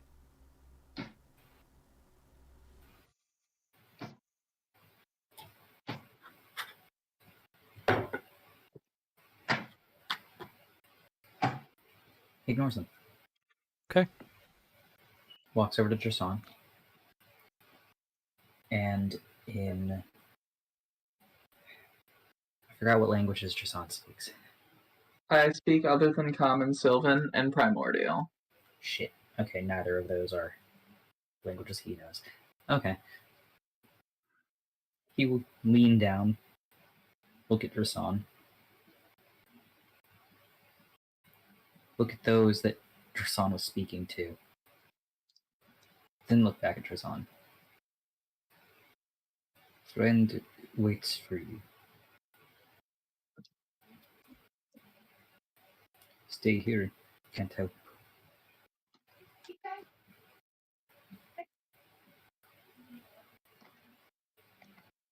Can I say goodbye?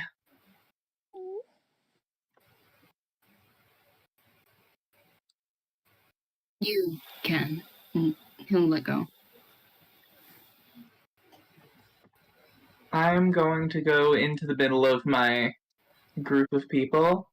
I'm going to give Kingsley, fake Kingsley, a hug, and I'm going to cast Thunderwave. Oh, fuck. Fuck. Oh, okay. I believe that's a save from them, right? Yeah. For the sake of this, you cast Constitute. Thunderwave. I'm not even going to roll. You cast Thunderwave, and every single one of them, a slight smile on their face, taking off what masks they may have worn. Some of them did, some of them did not. They fade away. And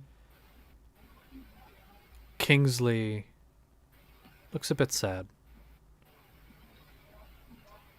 One of your siblings gives you a nod. Says go. And then they go to dust. And by the way, that is a thunderous boom at 300 feet if that snaps to any other folk. That is actually a very good point. And you can choose We'll the targets die. of that, correct? It is a 15-foot cube from me that gets hit with damage, Okay. and it is a 300-foot radius thunderous boom. I was thinking like it was a destructive wave. That is different and superior. No. I'll and say also a paladin spell. true. I will say those of you that I'm assuming you would make sure people are far enough away they don't get hurt, so none Yeah. of you take damage. But the boom, this cacophonous noise, fills the chamber, and you see a ton of people just snap. They were staring before, but now they're not. You notice that the ones that continue to stare are those that were copies of people you knew. But the people that are just people, wearing masks, people you didn't know, they all start to look around at each other, look around the room. The music stops. Most of the musicians grab their instruments and start to kind of look around and look up at the guy on the banister. And you see people start running up the stairs toward this man who just stands there, the cracked mask of a bear, as people begin to tear him apart. I didn't have to shoot him. Fuck yeah. Oh. People just start to rip him quite literally limb from limb. This really is French. And you just hear laughter from this man. Laughter filling the chamber as he gets torn apart. Leave. I don't want to. I'm leaving. Bye. Yeah, I'm I'm gonna suck. Those of you that are there, leave. Okay. Carry me over. Solon Another year. watches. I have yet to put you down, and I have a rat in one hand. That's fair. Solon, what were you saying? Solon watches with a slight smile before he leaves. Okay. He seems to enjoy the carnage. Ah, yes, the psychopathic. I'm just intrigued. This is good to you. Yeah. Interesting point of order. Wait. The door stays open after you all leave. And people begin to flood out. Some covered in blood, some not. And as they each step through the doorway, much like you guys as well stepping through the door, the dirt that was on your armor and stuff returns. You look as you did before you went in.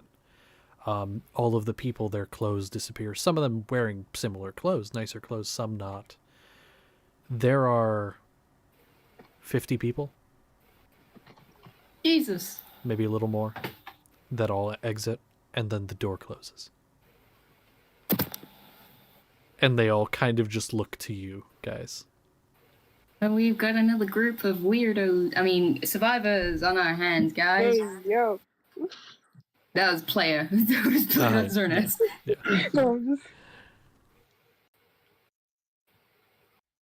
Maybe put down now. Like 2 days away, right? 3. Actually, I will say this is the 3rd day, so yeah, I'll say 2 days left. Alright, I'm sure we can all take them back out to Altney and add them to the other 50 crew members. We have a group of over 100 people. Guys, help. Mm-hmm. I mean, Where are they? they're safe. That's what matters. Where Hopefully not crew? eaten by the rats. Yeah. The crew stayed in Altney, if I believe. They did. They They did. stayed in Altney. They stayed in the castle.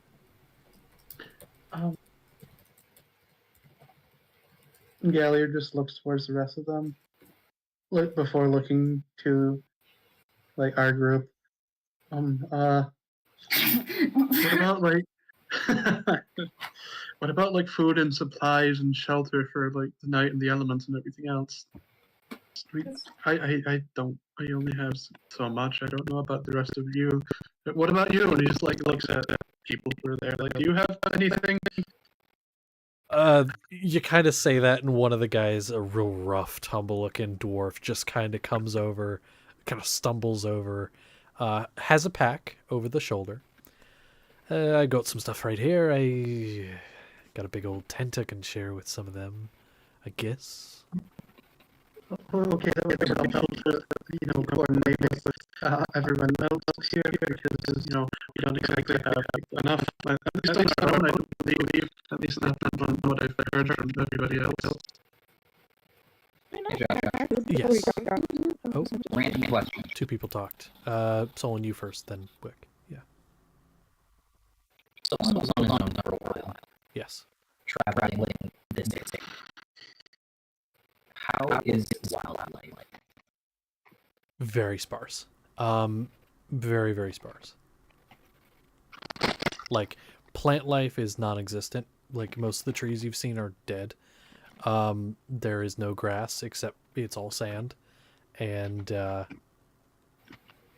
then you've got As far as animals, there's basically nothing. You saw maybe a couple desert hares and things like that, but they became fewer and fewer as you got toward the city. Which, I guess you're getting more toward Altney now, so you might be able to find some if you look. How many like how much food would it take to feed them? At least a meal a day, I guess. 1 ration. The equivalent of 1 ration, I guess, is the best answer, because that's a hard thing to quantify in D&D terms. They would need the equivalent of 1 ration per day. I have a question. Yes. As the door isn't closed, would there still be food there, or is it all just like gone? Most of the people that were carrying platters are people that have now stormed out here. So there is food, but it is littering the floor. I have I tolerate that though. Wick, what were you wanting to I do? think I did something wrong. What? Like, I have like 60 rations. You guys did buy quite a few, so I think that's reasonable. That makes sense. Alright. Well, I can Do we feed have them. any for leftover one- supplies from the walkers? Or did they get blown up along with the walkers? You guys didn't check. So there might have been food and stuff there, but nobody stopped and checked. Nobody also, the military guys who came with you, nobody stopped and checked either. You didn't see them when the walkers blew up, but nobody checked. Solon has 10 rations. There you go. So did I. So Yeah. what I'm getting, because that's an extra 30 in addition to the 1 day. So you're like a day and a half of rations right now. And some of them have some. If I can also point out, I believe it was Wick took some meat from the worm that we fought. Yeah. That It will have to be prepared correctly. But some meat and something else. Solon can probably do that. Solon actually is surprisingly a good cook. Mhm. And also could probably stomach Let's see. it without. So here is what I will say. Zernus, you have 60. Markov, 50 rations. And then, in addition to that, everybody who is wanting to donate some of their rations, take 2 away. That'd be from each of you that want to donate. Combined with that, the meat and a little bit of hunting that you can do in these 2 days with the little bit of sparse fauna, you can feed the people at least 1 ration a day and make sure you guys are still fed. Wait, how many people are there total? There are 50. 50. Not including you guys. 50 total? 50 total in that group. I just I can cast create food and water. That is also an option. You can do that. So in that case, fuck it. I'll say in that case, you guys can keep those rations marked off if you want them to have more than 1 meal a day, because like create food I'd and water you rather can them only do be so many happy. times. But you can undo that if you don't care about them. If you're heartless. But Still want to eat one of them foods on the floor. Generally, my feelings right now are bad, question. but also a little bit happy that we're going back to Albany, because that place is really nice. I wouldn't mind going there again. That place Yeah. is pretty awesome. It's better than the desert. That is pretty cool. And Wick, sorry, you said you wanted to eat one of the things from the floor? I'm like tempted because it's just there and my brain's going auga. Make me a wisdom save. Everyone here's autistic. Indeed. Indubitably. Where's my wisdom save? There it is. I'm so thrilled. I really hope you fail. Like, no offense, but I really hope you fail. I did fail because it's a number 3. Number 3. But it's fun. I really Okay. wanted to try something. So you reach down and it's like this really nice, like a little bit of like a summer sausage type thing, some cracker. It's really good. very well seasoned, and then you start to feel your mind get clouded, and you really want to go through that door. Want to, but And all of you start to Does see anyone Wick. see her eat the fruit off the floor? All of you see this and see Wick take a step toward the door. I'm gonna grab the back of her collar. Okay. Grab the collar, and Wick, as soon as you feel that like impact, you're like, wait a minute, wait, what was I doing? Why was I walking toward the door? You're snapped out of it. cool. I just pull her back, look at her. I know floor food is really good, but don't eat that one. It was still very delicious. It really Yes, it was. I know the feeling. Floor food is just so much better than actual food, but don't eat those unless you want to. What was it? Unless you want to look like, and I will proceed to describe the man without the mask. I like to keep my beauty. Thank you. Please. He pats your head. And he's just like, move away from the door. So, just for the sake of expediency, because I'm not going to go as late as we have been lately, at least not tonight, you guys do eventually make your way back to town. Sharing the food with the people, using magical means, and some hunting, you are able to feed the people for the remaining days. You do see some wildlife is starting to make its way back into the region about the same time as you start to hit grass. It goes from sand to sandy grass to grassy sand and then grass. You start to make your way in that direction, and eventually you see no fog in sight. The city of Altney, the towering spires of the castle and other buildings around. Oh yeah, our consequences. There is no fog. That's good. Solon, you would have had to pass through this town, at least briefly, to get where you were. Stop for supplies and such. And you had spoken with a man to inquire about the item you seek. And he had said that maybe something, he's the one who had sent you in the direction that you had gone to check those ruins. Possibly. But that it was unlikely it was there. He said he thought he knew where it might be, and he'd get in contact with some people. Standing at the entrance of town, as you guys are flanked by a large group of people, stands this man, and he is holding something in his hands. It is not exactly like the picture you had drawn. The neck of this lute is a bit thinner, not as many strings as you thought, but or it's not as many strings as you thought, 6, but it's a little thinner, not as wide as you expected. The top, rather than curving back like a lute does, just stays straight. With these sort of silver knobs, they look like. It is red and white with some black, the same pattern in which you had drawn. Which, by the way, if anybody wants to look up what it looks like, this does have a signature on it. And Zernus, you kind of know the language a little bit. You can read what it says.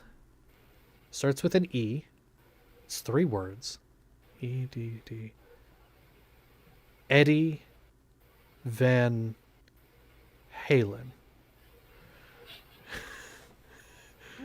It's in a really nice script, but it's Eddie Van Halen. I regret learning English. Weird. But Solon, this is what, as far as you know, what you were looking for. It's a little different than the picture, but it's the right shape. This man who you had spoken to, by the way, the one holding it, this large, half giant, standing there holding it small in his hands. It would be small in yours too, but perfect for Elfir. And he holds it in his hands, very gingerly. And it's not actually just held by itself. It's held in a case, a glass case, with metal on the edges. And it's suspended in there. Is this what you are looking for, my very large friend? It looks like it. He's going to hand it off to a gentleman next to him. The rest of you may come into town. I see you have a large group. They are welcome to come in. We have business negotiations. And regardless, we'll get to what you guys do at the beginning of next session. But the man is going to put up his fists, now with the guitar in someone else's hands. I'll give it to you for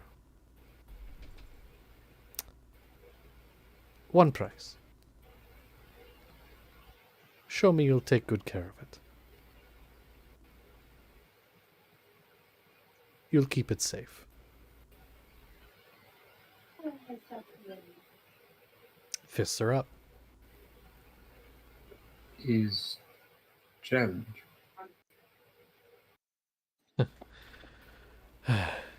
Yes, is a challenge. Rules.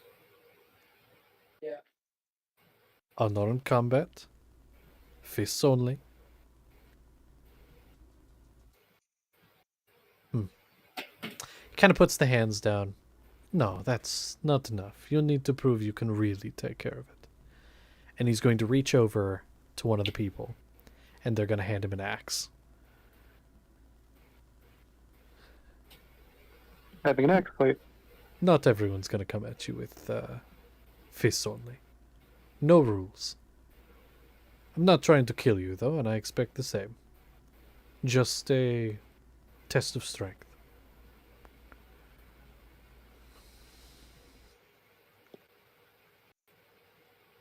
Hold nothing back.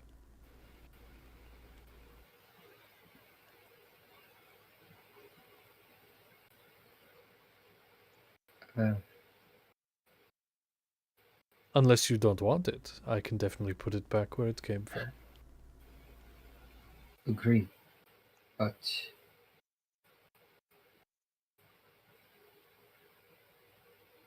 make public. Public, yes, it's right here.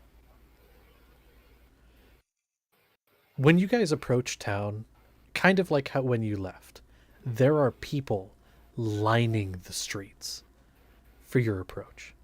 And you have the whole crowd that came with you. Got a pretty big audience. And off to the side, sitting in their thrones, portable thrones, you see the Twin Kings.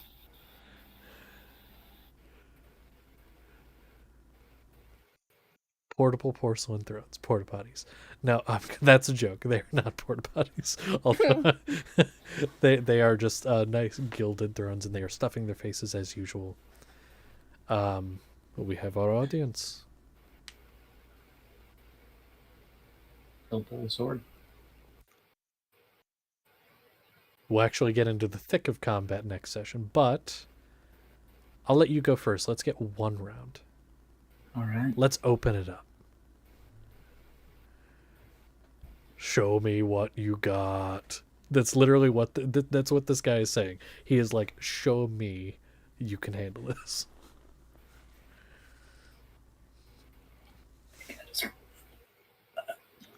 And I need to get a stat block out real quick. Unless you would like him to go first, if you, because I know what he is going to do. No. I would like to.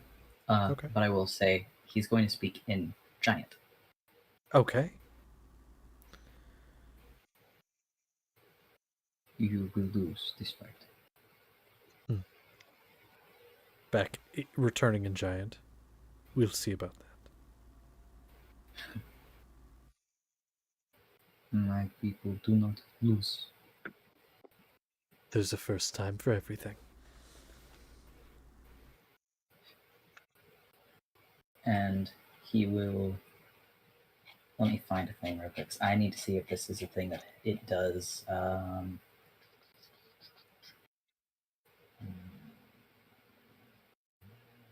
don't have the thing I was thinking of. Okay.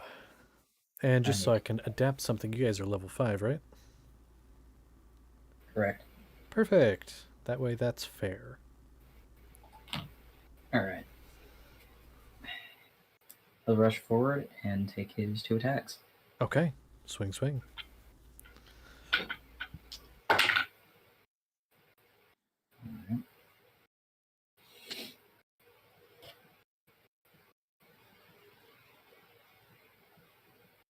Alright. I can't math that in my head. I can help if you want.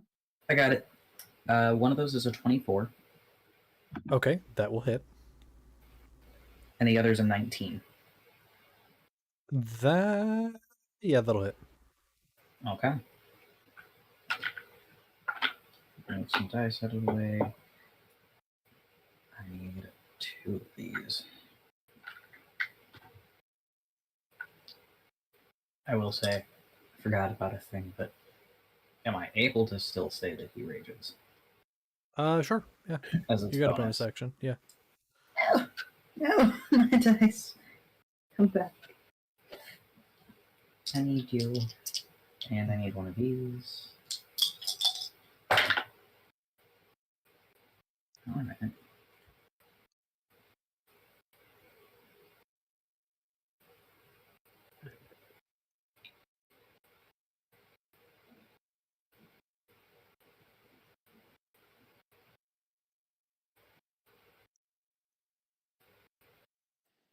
Alright, so the first one is 17 slashing and 3 thunder. Okay. If you could do me a favor and just send that in your private chat, just that way we have that down so we don't forget for next time. Because I'm using a temporary stat block for him with some alterations. Just because I didn't have this ready. I forgot. Okay. Then let me know if there's anything else you're doing. Yeah, I'm currently working on the second attack because that was the first. Oh, okay.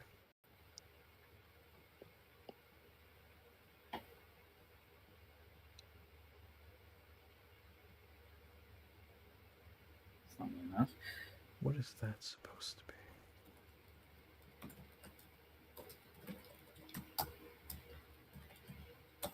That's not right.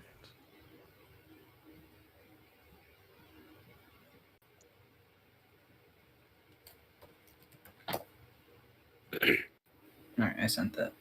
Okay, so Oh my god. Read that out loud. I am. That's what I was about to do. So the first attack was 17 slashing and 3 thunder. The second attack was 17 slashing and 4 thunder for a total of 41 damage. Damn. Damn. God. And he is raging, so whatever the fuck that means for this man, good fucking luck. Okay. Cool. So this is less of a action economy thing. It's technically counted as like an object interaction. Going to twist the handle of the axe and split it into 2. And in one hand is holding a double-headed, like a short-handled battle axe, essentially. And in the other hand, it is now a short sword. There was a blade hidden in the handle. Is wielding 2 weapons. And is going to grin. And is going to snap and point to someone off to the side. And they're going to begin to play a flute. Gonna get a little jiggy, get a little ready, and is gonna come at you with 2 attacks. Allow me to find a thing, because I don't remember. This, there it is. Okay. Is going to use a defensive flourish, which will cause this to deal extra damage. If it hits, that is. Yes. I totally forgot a thing about the thunder damage. What is that? Because this might be He's important. supposed to make wisdom saves. Okay, I'll make those real quick before I roll to hit. Of which 18 on the first one, and the DC is 15. that was 18 twice, so for both. Okay, We're good. nothing else happens. Well, if he had failed, I would have been invisible to him. Sadly, But no, although he's that's mean. How does it? You don't know, man. No, it's great. It's amazing, but it's cruel.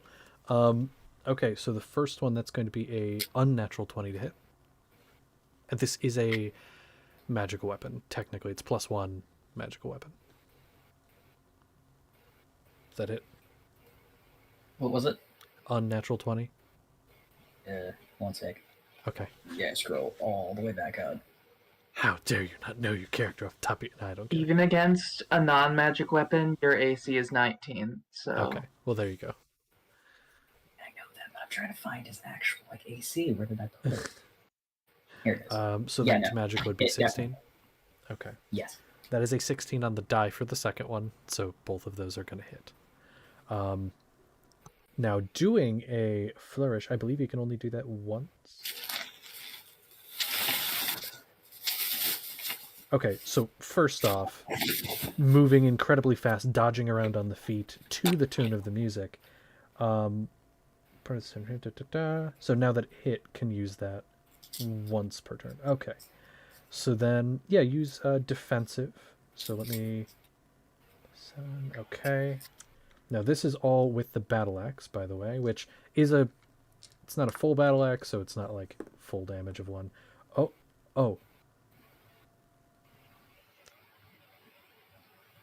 So that was max on both those die. Hold on. I gotta do the math.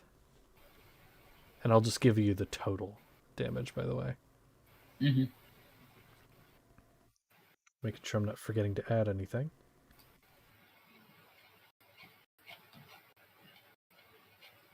Oh, okay, so that's that. Sorry, math is hard.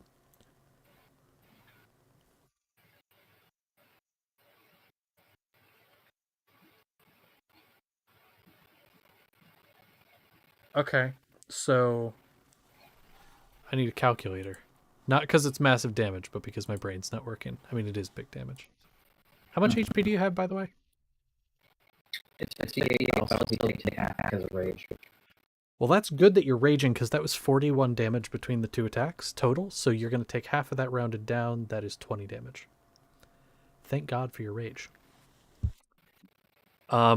Just carves into you with the battle axe, and then as a bonus action is going to... Does he want to do that? Can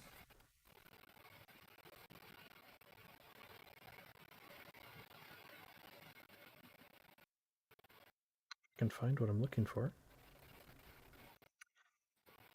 Gonna give you bardic inspiration. He's gonna just kind of like as carves with the battle axe, and then just kind of twists around you, gives you a pat on the shoulder, and says, "Come on, you can do this." I don't know how bardic inspo works, so It is a D8, and you can add that to any basically any D20 roll you make during this. For those of you that are wondering what this guy is, a College of Swords bard. yeah, I picked that up. Yeah. Listen, I love me some bards. They're not utilized enough as enemies. That is where we're going to leave it for the end of this session, as this guy just gave you bardic inspiration and is telling you, you got this, give it to me. You did a lot of damage to him, and he would have done a lot of damage to you if you had not raged. You would be 1 hit from down if you had not. So that's going to be where we're going to end tonight's session. It was a little more, traveling through the desert, but I think we ended on a fun note. But yeah, talk to y'all later. This is on YouTube.